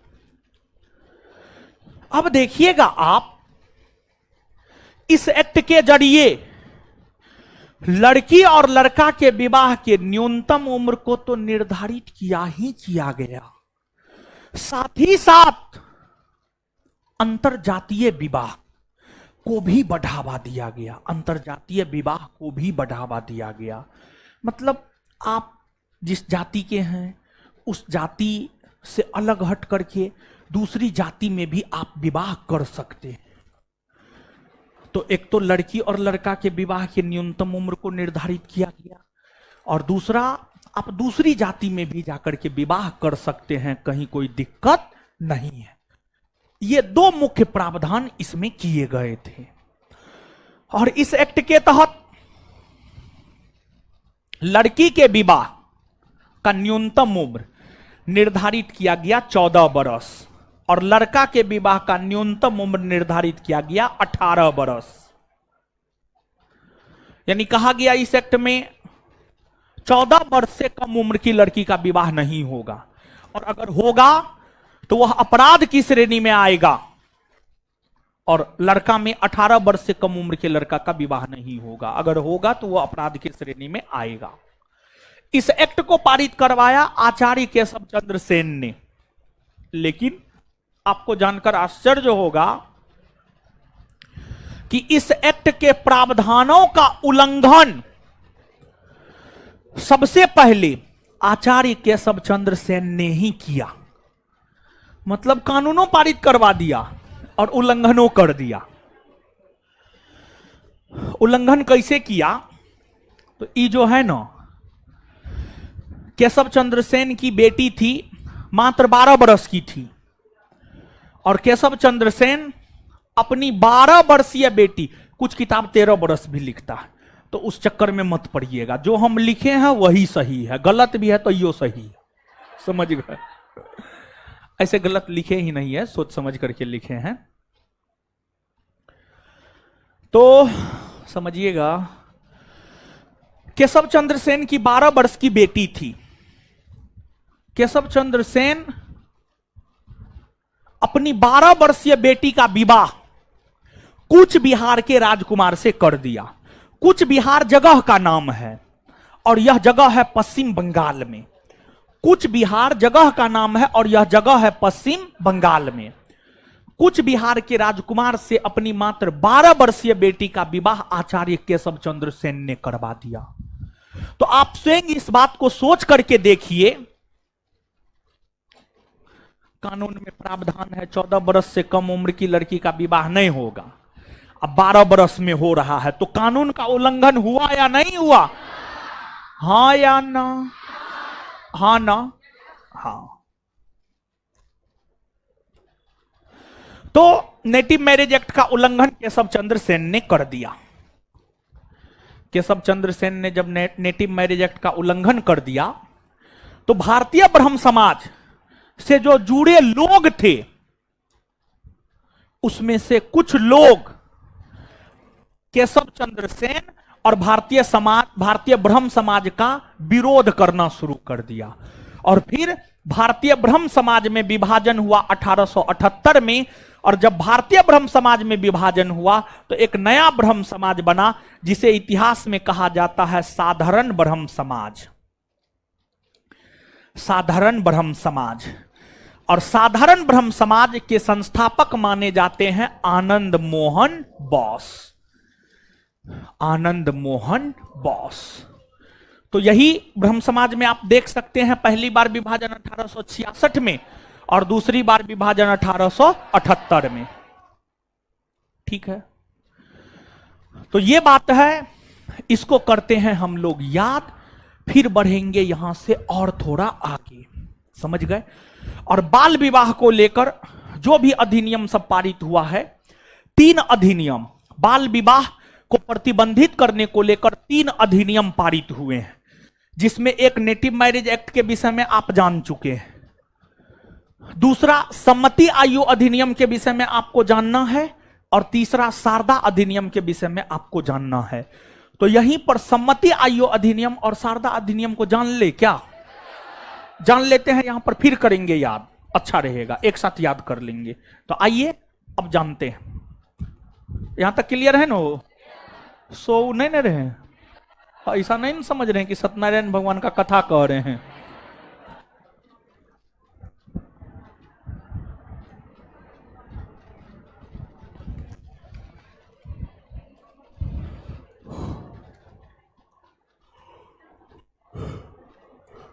चलिए आगे आइएगा।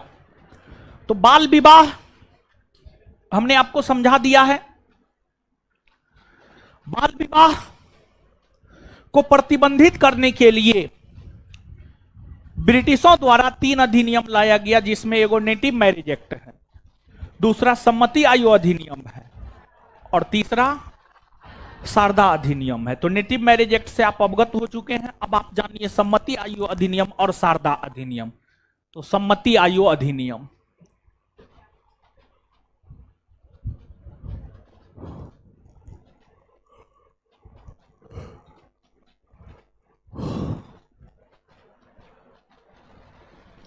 देखिए ध्यान दीजिएगा। महाराष्ट्र के एक समाज सुधारक थे, उनका नाम था बहराम जी मालावारी। बहराम जी मालावारी। बहराम जी मालावारी महाराष्ट्र के एक समाज सुधारक थे, उनका नाम था बहराम जी मालावारी। और बहराम जी मालावारी पारसी समाज से बिलोंग करते थे, पारसी धर्म को मानते थे। पारसी धर्म जैसे हिंदू धर्म है, इस्लाम धर्म है, सिख धर्म है, ईसाई धर्म है, वैसे ही पारसी धर्म है। पारसी समाज से बिलोंग करते थे बहराम जी मालावारी। बहराम जी मालावारी के प्रयास से ही लड़की और लड़का के विवाह के न्यूनतम उम्र को निर्धारित करने के लिए सम्मति आयु अधिनियम लाया गया। यह अधिनियम आया 1891 में। जब यह अधिनियम आया था तो इस समय भारतीय वायसराय हुआ करते थे लॉर्ड लैंसडाउन।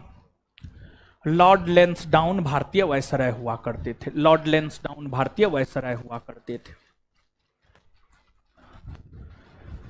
आपको इस अधिनियम के तहत लड़की के विवाह के उम्र को कम किया गया। लड़का के विवाह की उम्र नियत रखे गए। मतलब जो नेटिव मैरिज एक्ट में लड़का के विवाह का न्यूनतम उम्र 18 वर्ष था, 18 वर्ष नियत रखे गए। लेकिन इस अधिनियम के तहत लड़की के विवाह की उम्र को कम कर दिया गया और इस अधिनियम के तहत लड़की के विवाह की उम्र को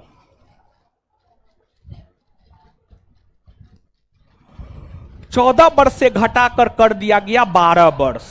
14 वर्ष से घटाकर कर दिया गया 12 वर्ष। 12 वर्ष।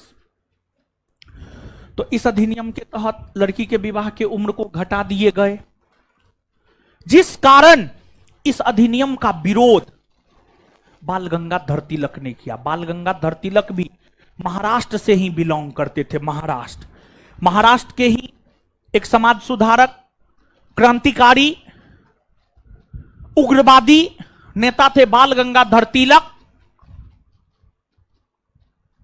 उन्होंने सम्मति आयु अधिनियम का विरोध किया क्योंकि इस अधिनियम के जरिए लड़की के विवाह के उम्र को कम किया गया था। इसी वजह से बाल गंगाधर तिलक ने सम्मति आयु अधिनियम का किया विरोध। क्लियर है ये बात?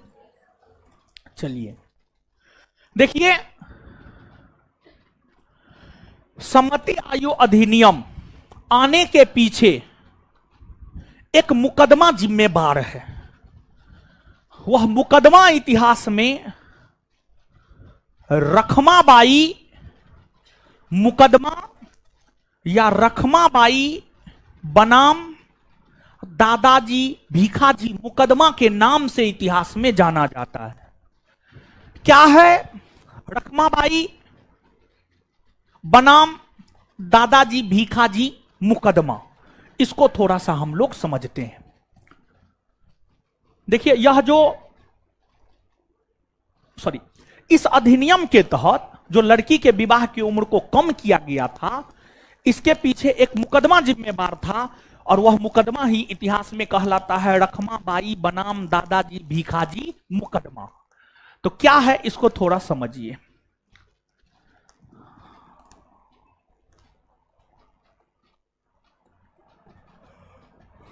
रखमाबाई बनाम दादाजी भीखाजी मुकदमा।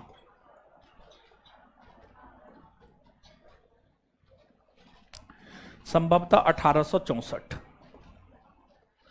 सुनिए, आए क्या हो रहा है?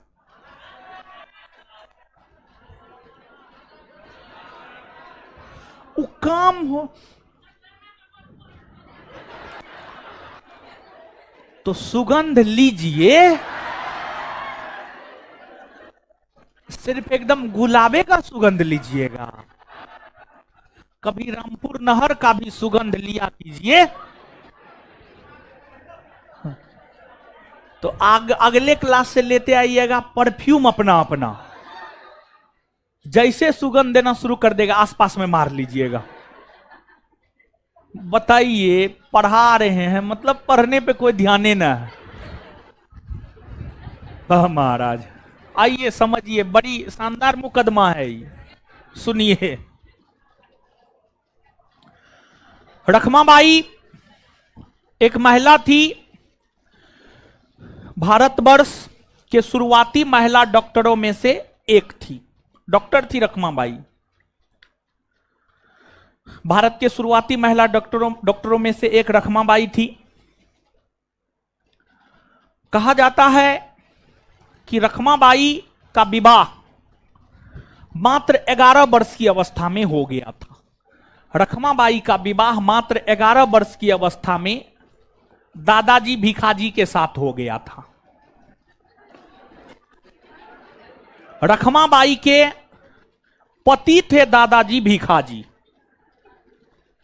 जब काफी कम उम्र में, मात्र 11 वर्ष के उम्र में रखमाबाई का विवाह दादाजी भीखाजी के साथ हो गया,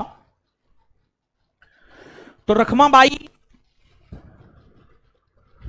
अपने पति के पास नहीं गई, बल्कि रखमाबाई अपने मां के पास रहना पसंद की और रखमाबाई मां के पास ही रहने लगी। पति के पास जाने से इनकार कर दी। और जब रखमाबाई पति के पास जाने से इनकार कर दी,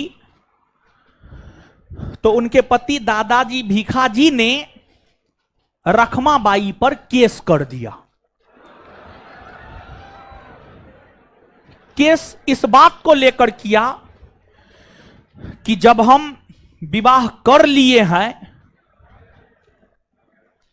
और आप अपने घर ही रह रहे हैं, हमें दाम्पत्य जीवन जीने का अधिकार नहीं मिल पा रहा है, तो दाम्पत्य जीवन जीने का अधिकार दादाजी भीखाजी को मिले और रखमाबाई दादाजी भीखाजी के साथ रहे। इसी को लेकर दादाजी भीखाजी ने रखमाबाई पर कर दिया केस। और फिर इस केस को लेकर के सुनवाई न्यायालय में हुई। न्यायालय ने जो अपना प्रथम जजमेंट दिया, वह जजमेंट रखमाबाई के पक्ष में दिया। लेकिन फिर से दादाजी भीखाजी पुनर्विचार याचिका दायर किए कि फिर से विचार किया जाए। और जब फिर से विचार किया गया, तो कोर्ट ने निर्णय दिया कि रखमाबाई को दादाजी भीखाजी के साथ रहना पड़ेगा। और फिर रखमाबाई ब्रिटिश महारानी के पास गुहार लगाई, ब्रिटेन की रानी के पास गुहार लगाई। और जब ब्रिटेन की महारानी के पास रखमाबाई ने गुहार लगाई, तो ब्रिटेन की महारानी रखमाबाई के पक्ष में जजमेंट देते हुए दोनों के विवाह को डिसॉल्व कर दिया, दोनों के विवाह को समाप्त कर दिया। यही केस इतिहास में रखमाबाई मुकदमा के नाम से जाना जाता है। और रखमाबाई यह भी गुहार लगाई थी कि विवाह को डिसॉल्व कर दिया जाए, अर्थात रखमाबाई की जीत हुई और दादाजी भीखाजी की हार हुई। और यही केस, एक तो इस केस के संदर्भ में यह बात याद रखना है कि रखमाबाई भीखाजी मुकदमा केस का संबंध बाल विवाह से है, समझ गए, मेन यही बात याद रखना है। और उसके अलावा यह पूछा जा सकता है कौन ऐसा मुकदमा है जो सम्मति आयोग अधिनियम को पारित करवाने में महत्वपूर्ण भूमिका अदा किया है। तो सम्मति आयोग अधिनियम को पारित करवाने में महत्वपूर्ण भूमिका अदा किया है रखमाबाई बनाम दादाजी भीखाजी मुकदमा। इसी वजह से महराम जी मालावारी को लगा ना, ये सब हो रहा है तो इससे बढ़िया लड़की के विवाह की उम्र को ही कम कर दिया जाए, समझ गए। लेकिन सही नहीं था, विवाह की उम्र को कम करना सही डिसीजन नहीं था, समझ गए। परंतु फिर भी जो हुआ हुआ। अब आगे आइए, आगे है शारदा अधिनियम।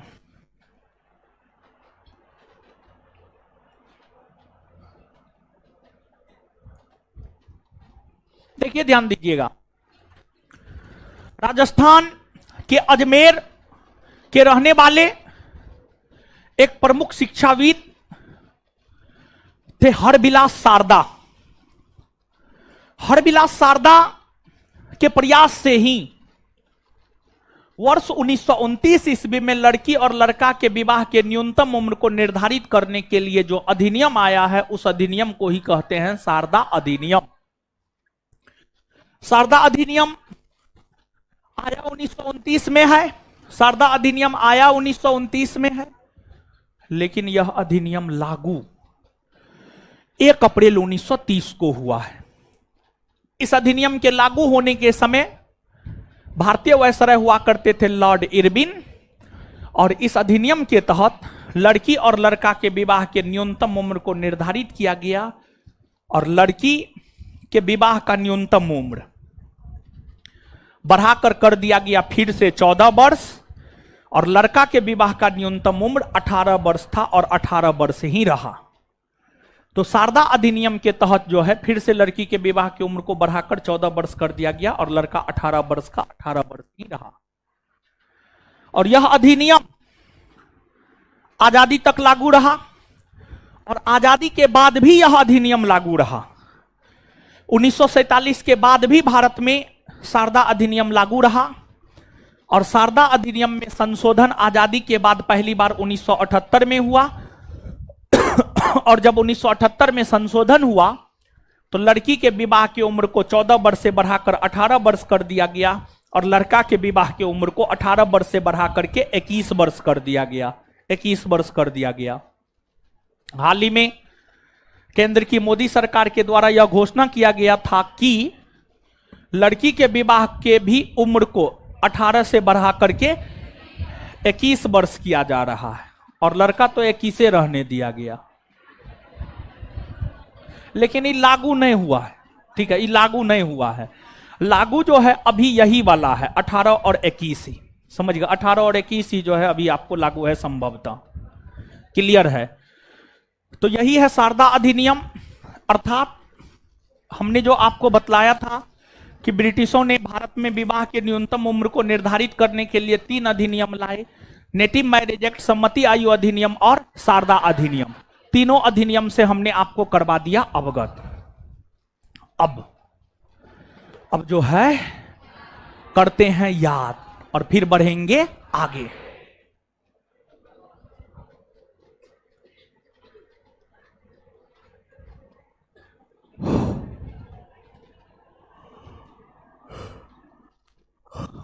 आइएगा, राजा राम मोहन राय के निधन होने के बाद कुछ समय के लिए ब्रह्म समाज का नेतृत्व किसने संभाला? रामचंद्र विद्या। लेकिन राजा राम मोहन राय के निधन होने के बाद अस्थायी तौर पर ब्रह्म समाज का नेतृत्व कौन संभाला? अस्थायी तौर पर राजा राम मोहन राय के निधन होने के बाद अस्थायी तौर पर ब्रह्म समाज का नेतृत्व कौन संभाला? कौन संभाला? देवेंद्रनाथ टैगोर। अच्छा, केशव चंद्र सेन को ब्रह्म समाज में शामिल कौन किया? देवेंद्रनाथ। केशव चंद्र सेन को आचार्य की पदवी किसने दी? देवेंद्रनाथ। ब्रह्म समाज में विभाजन कितनी बार हुआ? कितनी बार हुआ है? पहली बार, दूसरी बार। अच्छा, 1866 में जो विभाजन हुआ, कौन कौन ब्रह्म समाज बना? भारतीय ब्रह्म समाज और भारतीय ब्रह्म समाज और भारतीय ब्रह्म समाज के नेतृत्व करता केशव चंद्र। आदि ब्रह्म समाज के नेतृत्व करता देवेंद्रनाथ। भारतीय ब्रह्म समाज में विभाजन कब हुआ? कब हुआ? और कौन सा ब्रह्म समाज बना? साधारण ब्रह्म समाज के संस्थापक। साधारण ब्रह्म समाज के संस्थापक किसके प्रेरणा से नेटिव मैरिज एक्ट पारित हुआ? किसके प्रेरणा से? नेटिव मैरिज एक्ट कब पारित हुआ है? कब पारित हुआ है? नेटिव मैरिज एक्ट पारित होने के समय भारतीय वायसराय नेटिव मैरिज एक्ट के तहत लड़की के विवाह का न्यूनतम उम्र कितना निर्धारित किया गया? कितना? लड़का। सम्मति आयु अधिनियम कब पारित हुआ? कब पारित हुआ है? और इस समय भारतीय वायसराय कौन था? लेंस। सम्मति आयु अधिनियम के माध्यम से लड़की के विवाह का न्यूनतम उम्र 14 वर्ष से घटाकर कितना वर्ष किया गया? कितना वर्ष? 12 वर्ष किया गया। इसके बाद आगे बतलाइएगा, सम्मति आयु अधिनियम की आलोचना किसने की? बाल गंगाधर तिलक। बाल गंगा सम्मति आयु अधिनियम की आलोचना किसने की? बाल गंगाधर तिलक। रखमाबाई बनाम दादाजी भीखाजी मुकदमा का संबंध किससे है? बाल विवाह। बाल विवाह। बाल रखमाबाई बनाम दादाजी भीखाजी मुकदमा का संबंध किससे है? बाल। किस मुकदमा ने सम्मति आयु अधिनियम को पारित करवाया? रखमाबाई बनाम दादाजी भीखाजी मुकदमा। शारदा अधिनियम कब पारित हुआ? कब पारित हुआ है? लागू कब हुआ है? 1930। लागू कब हुआ है? शारदा अधिनियम के तहत लड़की के विवाह का न्यूनतम उम्र लड़का। शारदा अधिनियम लागू होने के समय भारतीय वायसराय आए। आजादी के बाद शारदा अधिनियम में संशोधन कब हुआ? 1900। और इस संशोधन के तहत लड़की के विवाह की उम्र को 14 वर्ष से बढ़ाकर कितना वर्ष? और लड़का का 18 से।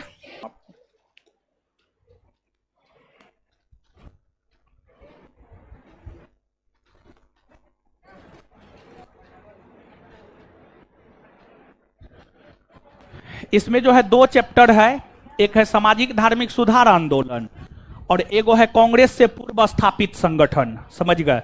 और इसके बाद फिर कांग्रेस आएगा। बैठे रहिए, सबको पीडीएफ मिलेगा, ठीक है? और इस पीडीएफ में जो है ना कुछ चीज छूट गया है, तो जो पीडीएफ में छूट गया है ना, जो चीज नोट में नहीं रहता वो तो हम आपको नोट डाउन करवा देते हैं। तो जो चीज इस नोट में नहीं है वो हम आपको नोट डाउन करवा रहे हैं, ठीक है? तो आप पीडीएफ भी लेते रहिए और लिखते भी रहिए, सब तक पीडीएफ चला जाएगा, ठीक है? तो अब लिखना शुरू कीजिए। तो बाल विवाह वाला जो है चीज नहीं है, तो बाल विवाह वाला जो है लिखा देते हैं, ज्यादा बेटर होगा आपके लिए।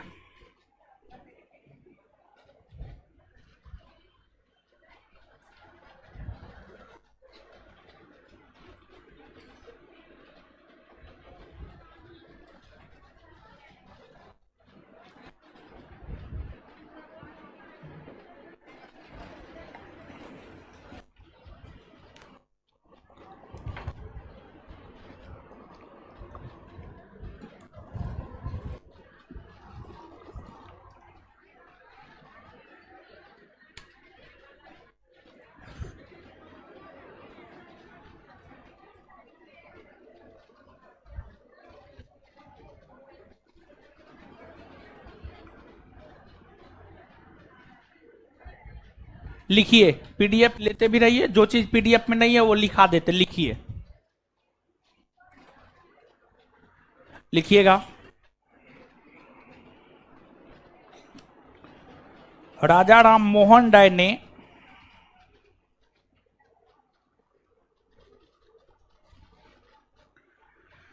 राजा राम मोहन राय ने 1826 ईस्वी में पारित जूरी अधिनियम, राजा राम मोहन राय ने 1826 ईस्वी में पारित जूरी अधिनियम का विरोध किया। जूरी अधिनियम का विरोध किया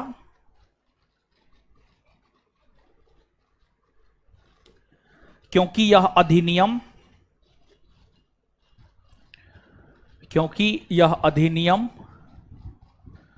हिंदू और मुसलमानों के बीच भेदभाव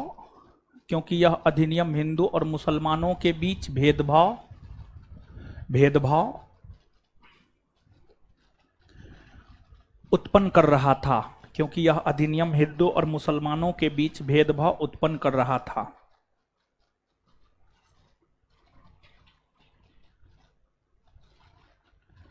चलिए आगे हेडिंग मारिए बाल विवाह। बाल विवाह हेडिंग मारिएगा, बाल विवाह। बाल विवाह, बाल विवाह, बाल विवाह है, बाल आगे कर लीजिए, बाल विवाह लिखिएगा, बाल विवाह लिखिएगा।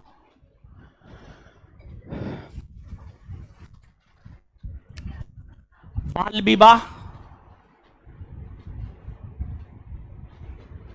अब ये सब सुनिए ना, ये सब बात की जो है आपको क्या कहते हैं, हड़प्पा सभ्यता से बाल विवाह फलना था चिलना था, ये सब परीक्षा के लिहाज से महत्वपूर्ण है नहीं। लिखाने के लिए एक पैराग्राफ लिखा सकते, लेकिन परीक्षा के लिहाज से महत्वपूर्ण है नहीं, इसलिए हम नहीं लिखा रहे हैं। ठीक है, सीधा टू द पॉइंट लिखा रहे हैं जो परीक्षा के लिहाज से महत्वपूर्ण है, समझ गए। बाल विवाह को प्रतिबंधित, बाल विवाह को प्रतिबंधित करने के लिए, बाल विवाह को प्रतिबंधित करने के लिए, बाल विवाह को प्रतिबंधित करने के लिए, लीजिए, बाल विवाह को प्रतिबंधित करने के लिए ब्रिटिश सरकार द्वारा, बाल विवाह को प्रतिबंधित करने के लिए ब्रिटिश सरकार द्वारा 3 अधिनियम, ब्रिटिश सरकार द्वारा 3 अधिनियम, ब्रिटिश सरकार द्वारा 3 अधिनियम पारित किए गए हैं, ब्रिटिश सरकार द्वारा 3 अधिनियम पारित किए गए हैं। एक नंबर में नेटिव मैरिज एक्ट, एक नंबर में native marriage act, native marriage act dash दे करके, यह अधिनियम, यह अधिनियम केशव चंद्र सेन, यह अधिनियम केशव चंद्र सेन के प्रयास से 1872 ईस्वी में,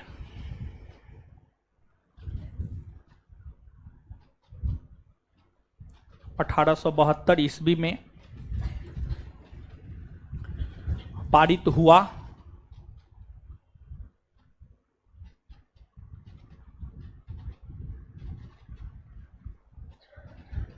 इस अधिनियम के तहत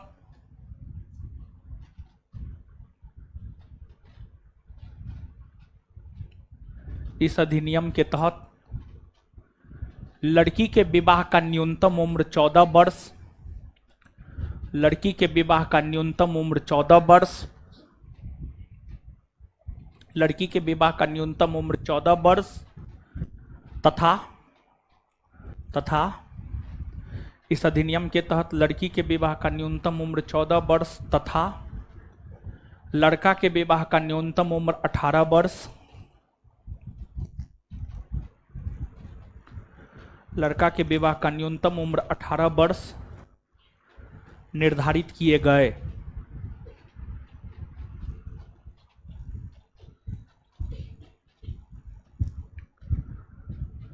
साथ ही साथ इस अधिनियम ने अंतरजातीय विवाह को भी बढ़ावा दिया। साथ ही साथ इस अधिनियम ने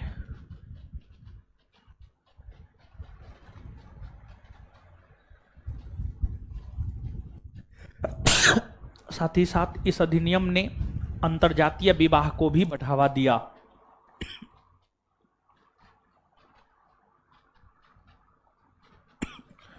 साथ ही साथ इस अधिनियम ने अंतरजातीय विवाह को भी बढ़ावा दिया। इस अधिनियम के पारित करने के समय, इस अधिनियम के पारित करने के समय, इस अधिनियम के पारित करने के समय भारतीय वायसराय लॉर्ड नॉर्थब्रुक थे। इस अधिनियम के पारित करने के समय भारतीय वायसराय लॉर्ड नॉर्थब्रुक थे। इस अधिनियम के पारित करने के समय भारतीय वायसराय लॉर्ड नॉर्थब्रुक थे। इस अधिनियम के पारित करने के समय भारतीय वायसराय लॉर्ड नॉर्थ ब्रूक थे। लॉर्ड नॉर्थ ब्रूक थे। लॉर्ड नॉर्थ ब्रूक थे। लॉर्ड नॉर्थ ब्रूक थे।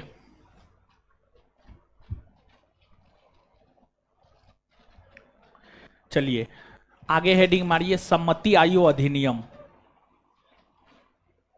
सम्मति आयु अधिनियम बोर्ड पे लिखा हुआ है, सम्मति आयु अधिनियम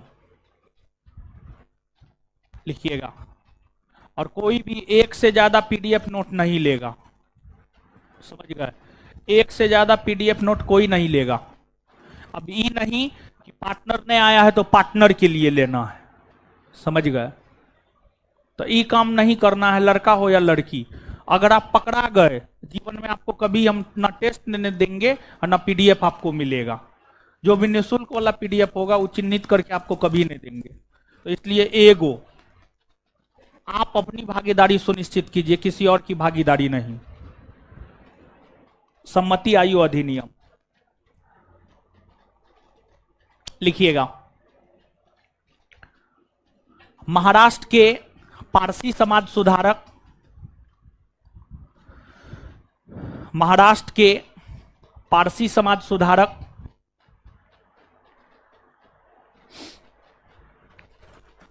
महाराष्ट्र के पारसी समाज सुधारक महाराष्ट्र के पारसी समाज सुधारक बहराम जी मालावारी। महाराष्ट्र के पारसी समाज सुधारक बहराम जी मालावारी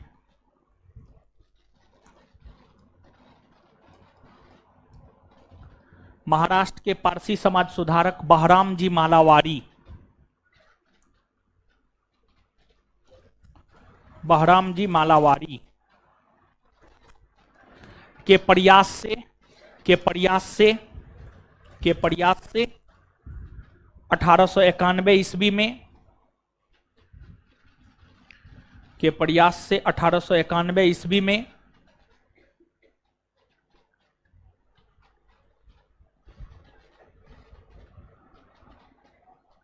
वायसराय लैंसडाउन के समय वायसराय लैंसडाउन के समय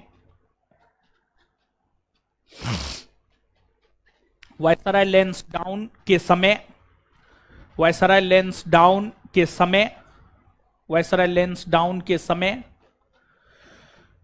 यह अधिनियम पारित हुआ। यह अधिनियम पारित हुआ।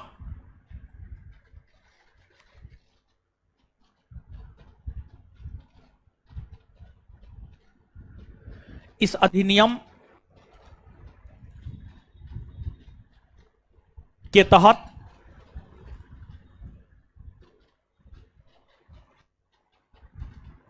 इस अधिनियम के तहत इस अधिनियम के तहत लड़की के विवाह के उम्र को लड़की के विवाह के उम्र को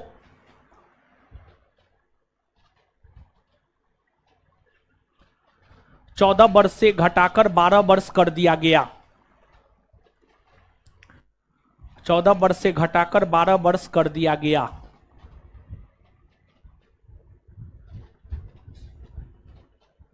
जिस कारण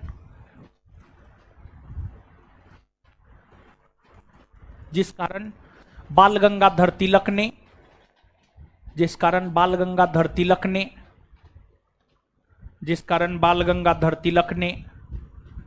इस अधिनियम का विरोध किया। जिस कारण बाल गंगाधर तिलक ने इस अधिनियम का विरोध किया।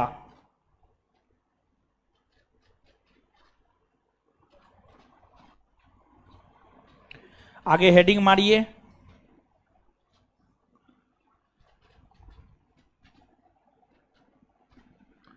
आगे हेडिंग मारिए, रखमाबाई मुकदमा 1864। रखमाबाई बनाम दादाजी भीखाजी मुकदमा 1864। बोर्ड पे लिखा हुआ है, रखमाबाई बनाम दादाजी भीखाजी मुकदमा 1864।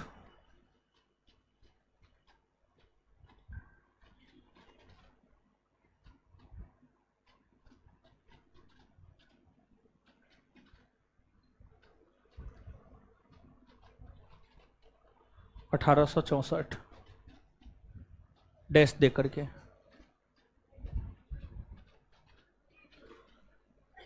डैश दे करके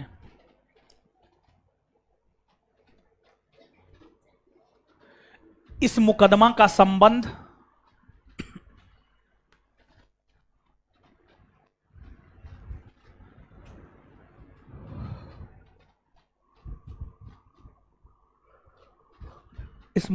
संबंध बाल विवाह से है।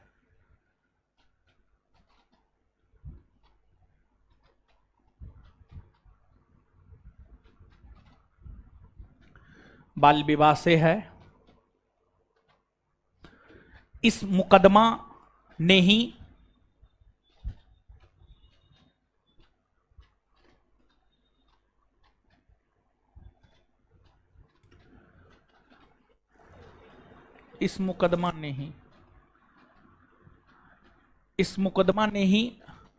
सम्मति आयु अधिनियम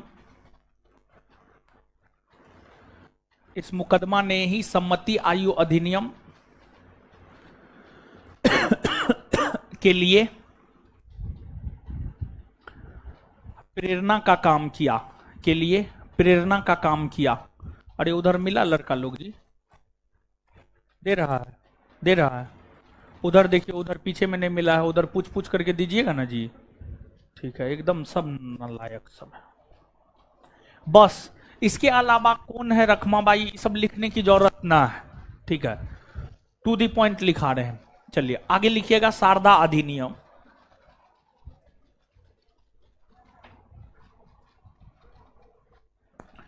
शारदा अधिनियम। अरे हमको ये आश्चर्य, टीवी लटका हुआ, टीवी फूटा कैसे?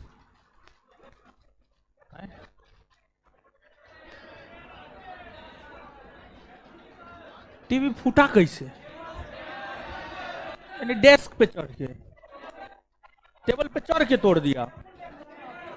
ओ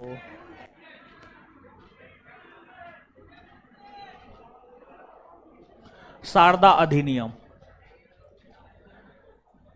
शारदा अधिनियम लिखिएगा।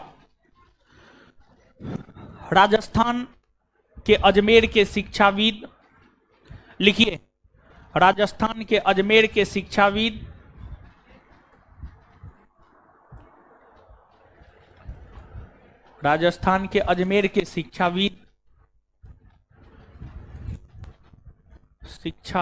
हे भगवान,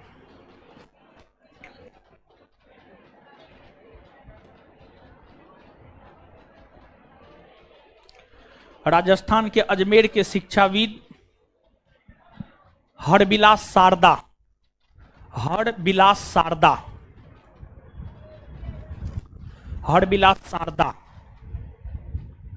के प्रयास से लड़की और लड़का के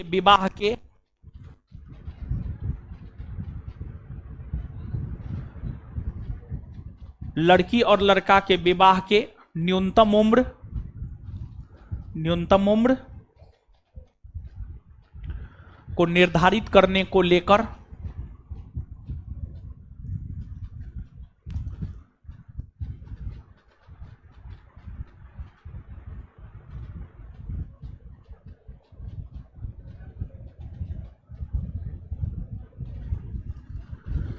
उन्नीस सौ 1929 ईस्वी में शारदा अधिनियम पारित हुआ।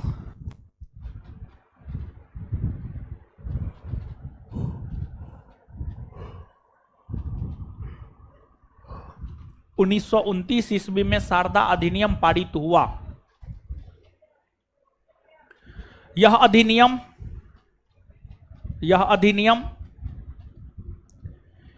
1 अप्रैल 1930 को लागू हुआ।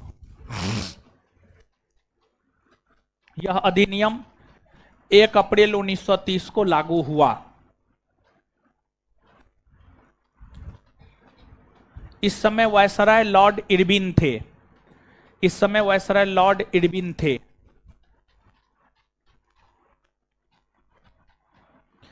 इस समय वायसराय लॉर्ड इरविन थे। इस अधिनियम के तहत इस अधिनियम के तहत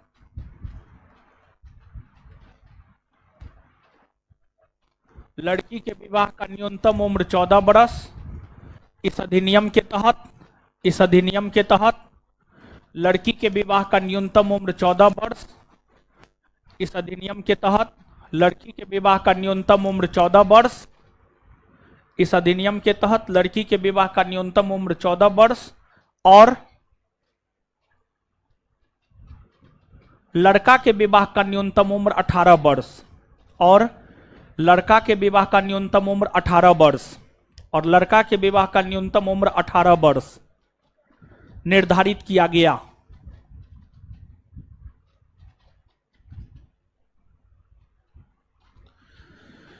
इस अधिनियम में आजादी के बाद संशोधन वर्ष 1978 ईस्वी में हुए। इस अधिनियम में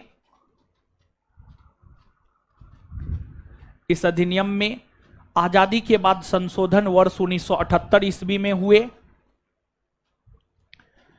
इस अधिनियम में आजादी के बाद संशोधन वर्ष 1978 ईस्वी में हुए। इस अधिनियम में आजादी के बाद संशोधन वर्ष 1978 ईस्वी में हुए, जिसके तहत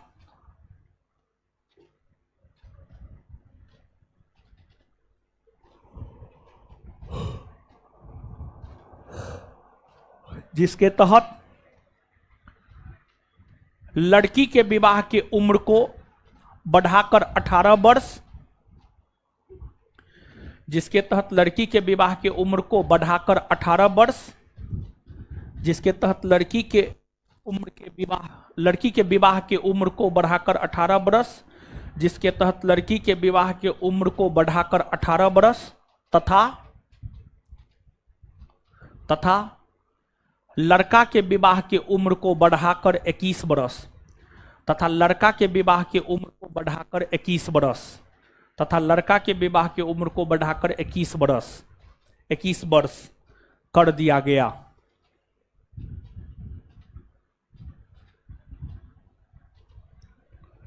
ठीक है, तो जो चीज आपके नोट में नहीं था उस चीज को हम नोट डाउन करवा दिए। अब इससे बढ़ेंगे हम लोग आगे। ठीक है, पीडीएफ लड़की लोग मिल गया? हाँ, नहीं मिला है, एगो दूगो को नहीं मिला। काहे नहीं मिला? आगे में बैठल है, काहे नहीं मिला है पीडीएफ? मुंह देखते हैं। अरे किसको किसको नहीं मिला है? एगो दूगो तीन गो चार गो, ये चारों को पीडीएफ दीजिए। लड़का लोग इधर मिला जी? है हीरो सब मिल गया पीडीएफ? है जिसको नहीं मिला है खोज के पीडीएफ दो सबको, पूछ के पीडीएफ दो। बिना पीडीएफ का पढ़ेगा कैसे ये सब? अरे पीडीएफ लाके दो।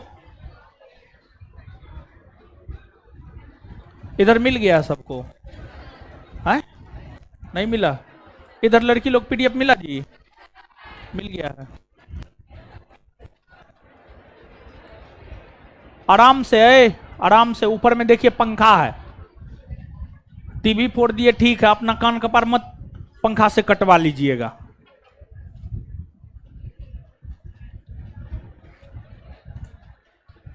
एकदम बंदर जैसे करते रहते हैं, 2 मिनट बर्दाश्त नहीं होता है। चलिए,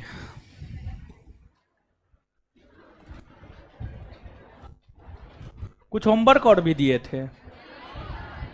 नहीं, कुछ नहीं था। हाँ,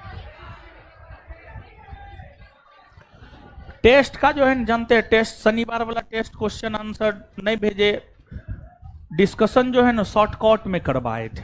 ठीक है, इसलिए नहीं भेजे थे, और कोई बात नहीं था। क्वेश्चन आंसर बस बतलाए थे और कुछ नहीं बतलाए थे, समझे? आज का होगा तो भेज देंगे, नहीं होगा तो नहीं भेजेंगे। और होमवर्क यही है, जो हो रहा है उसको अपना करते रहिए, समझे? क्वेश्चन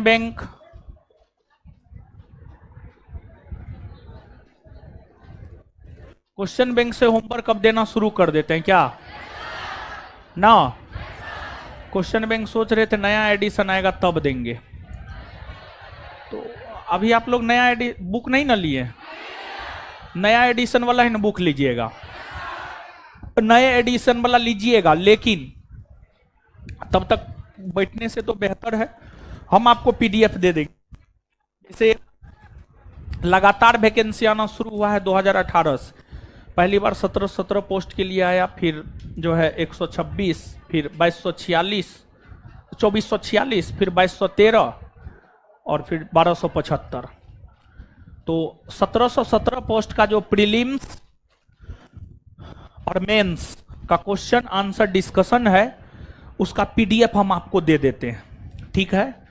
तो बैठने से तो बेहतर होगा कि वो पीडीएफ आपके पास क्वेश्चन आंसर डिस्कशन होगा तो वो होमवर्क के जरिए जो है आपको होता रहेगा। क्या विचार? हाँ, तो फ्री का चीज तो लेवे नहीं कीजिएगा। अब मिला सबको पीडीएफ? पीडीएफ मिल न गया? ऊपर बाहर वाला लोग मिला जी? मिला पीडीएफ? ऊपर में, नीचे में, उस सेंटर पे गया पीडीएफ। और ऑनलाइन वाले लोग ये सब जो है स्टाफ सब है, ठीक ना है।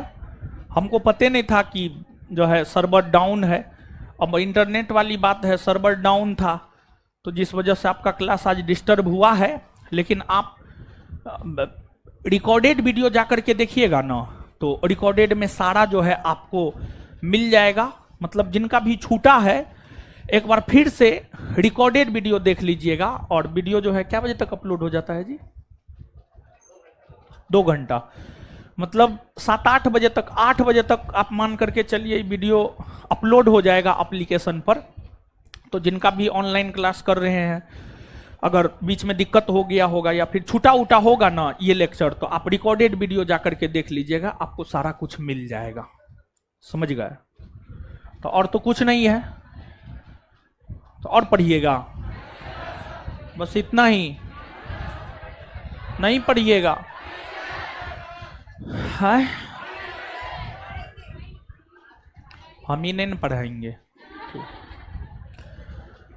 मिलते हैं फिर अगले क्लास में। और एकदम शांति से महाराज आप लोग पढ़िए लिखिए भाई, आराम से। लड़का लोग इधर से निकलिए, लड़की लोग इधर से निकलेंगे, कोई लड़का बीच में नहीं आएगा।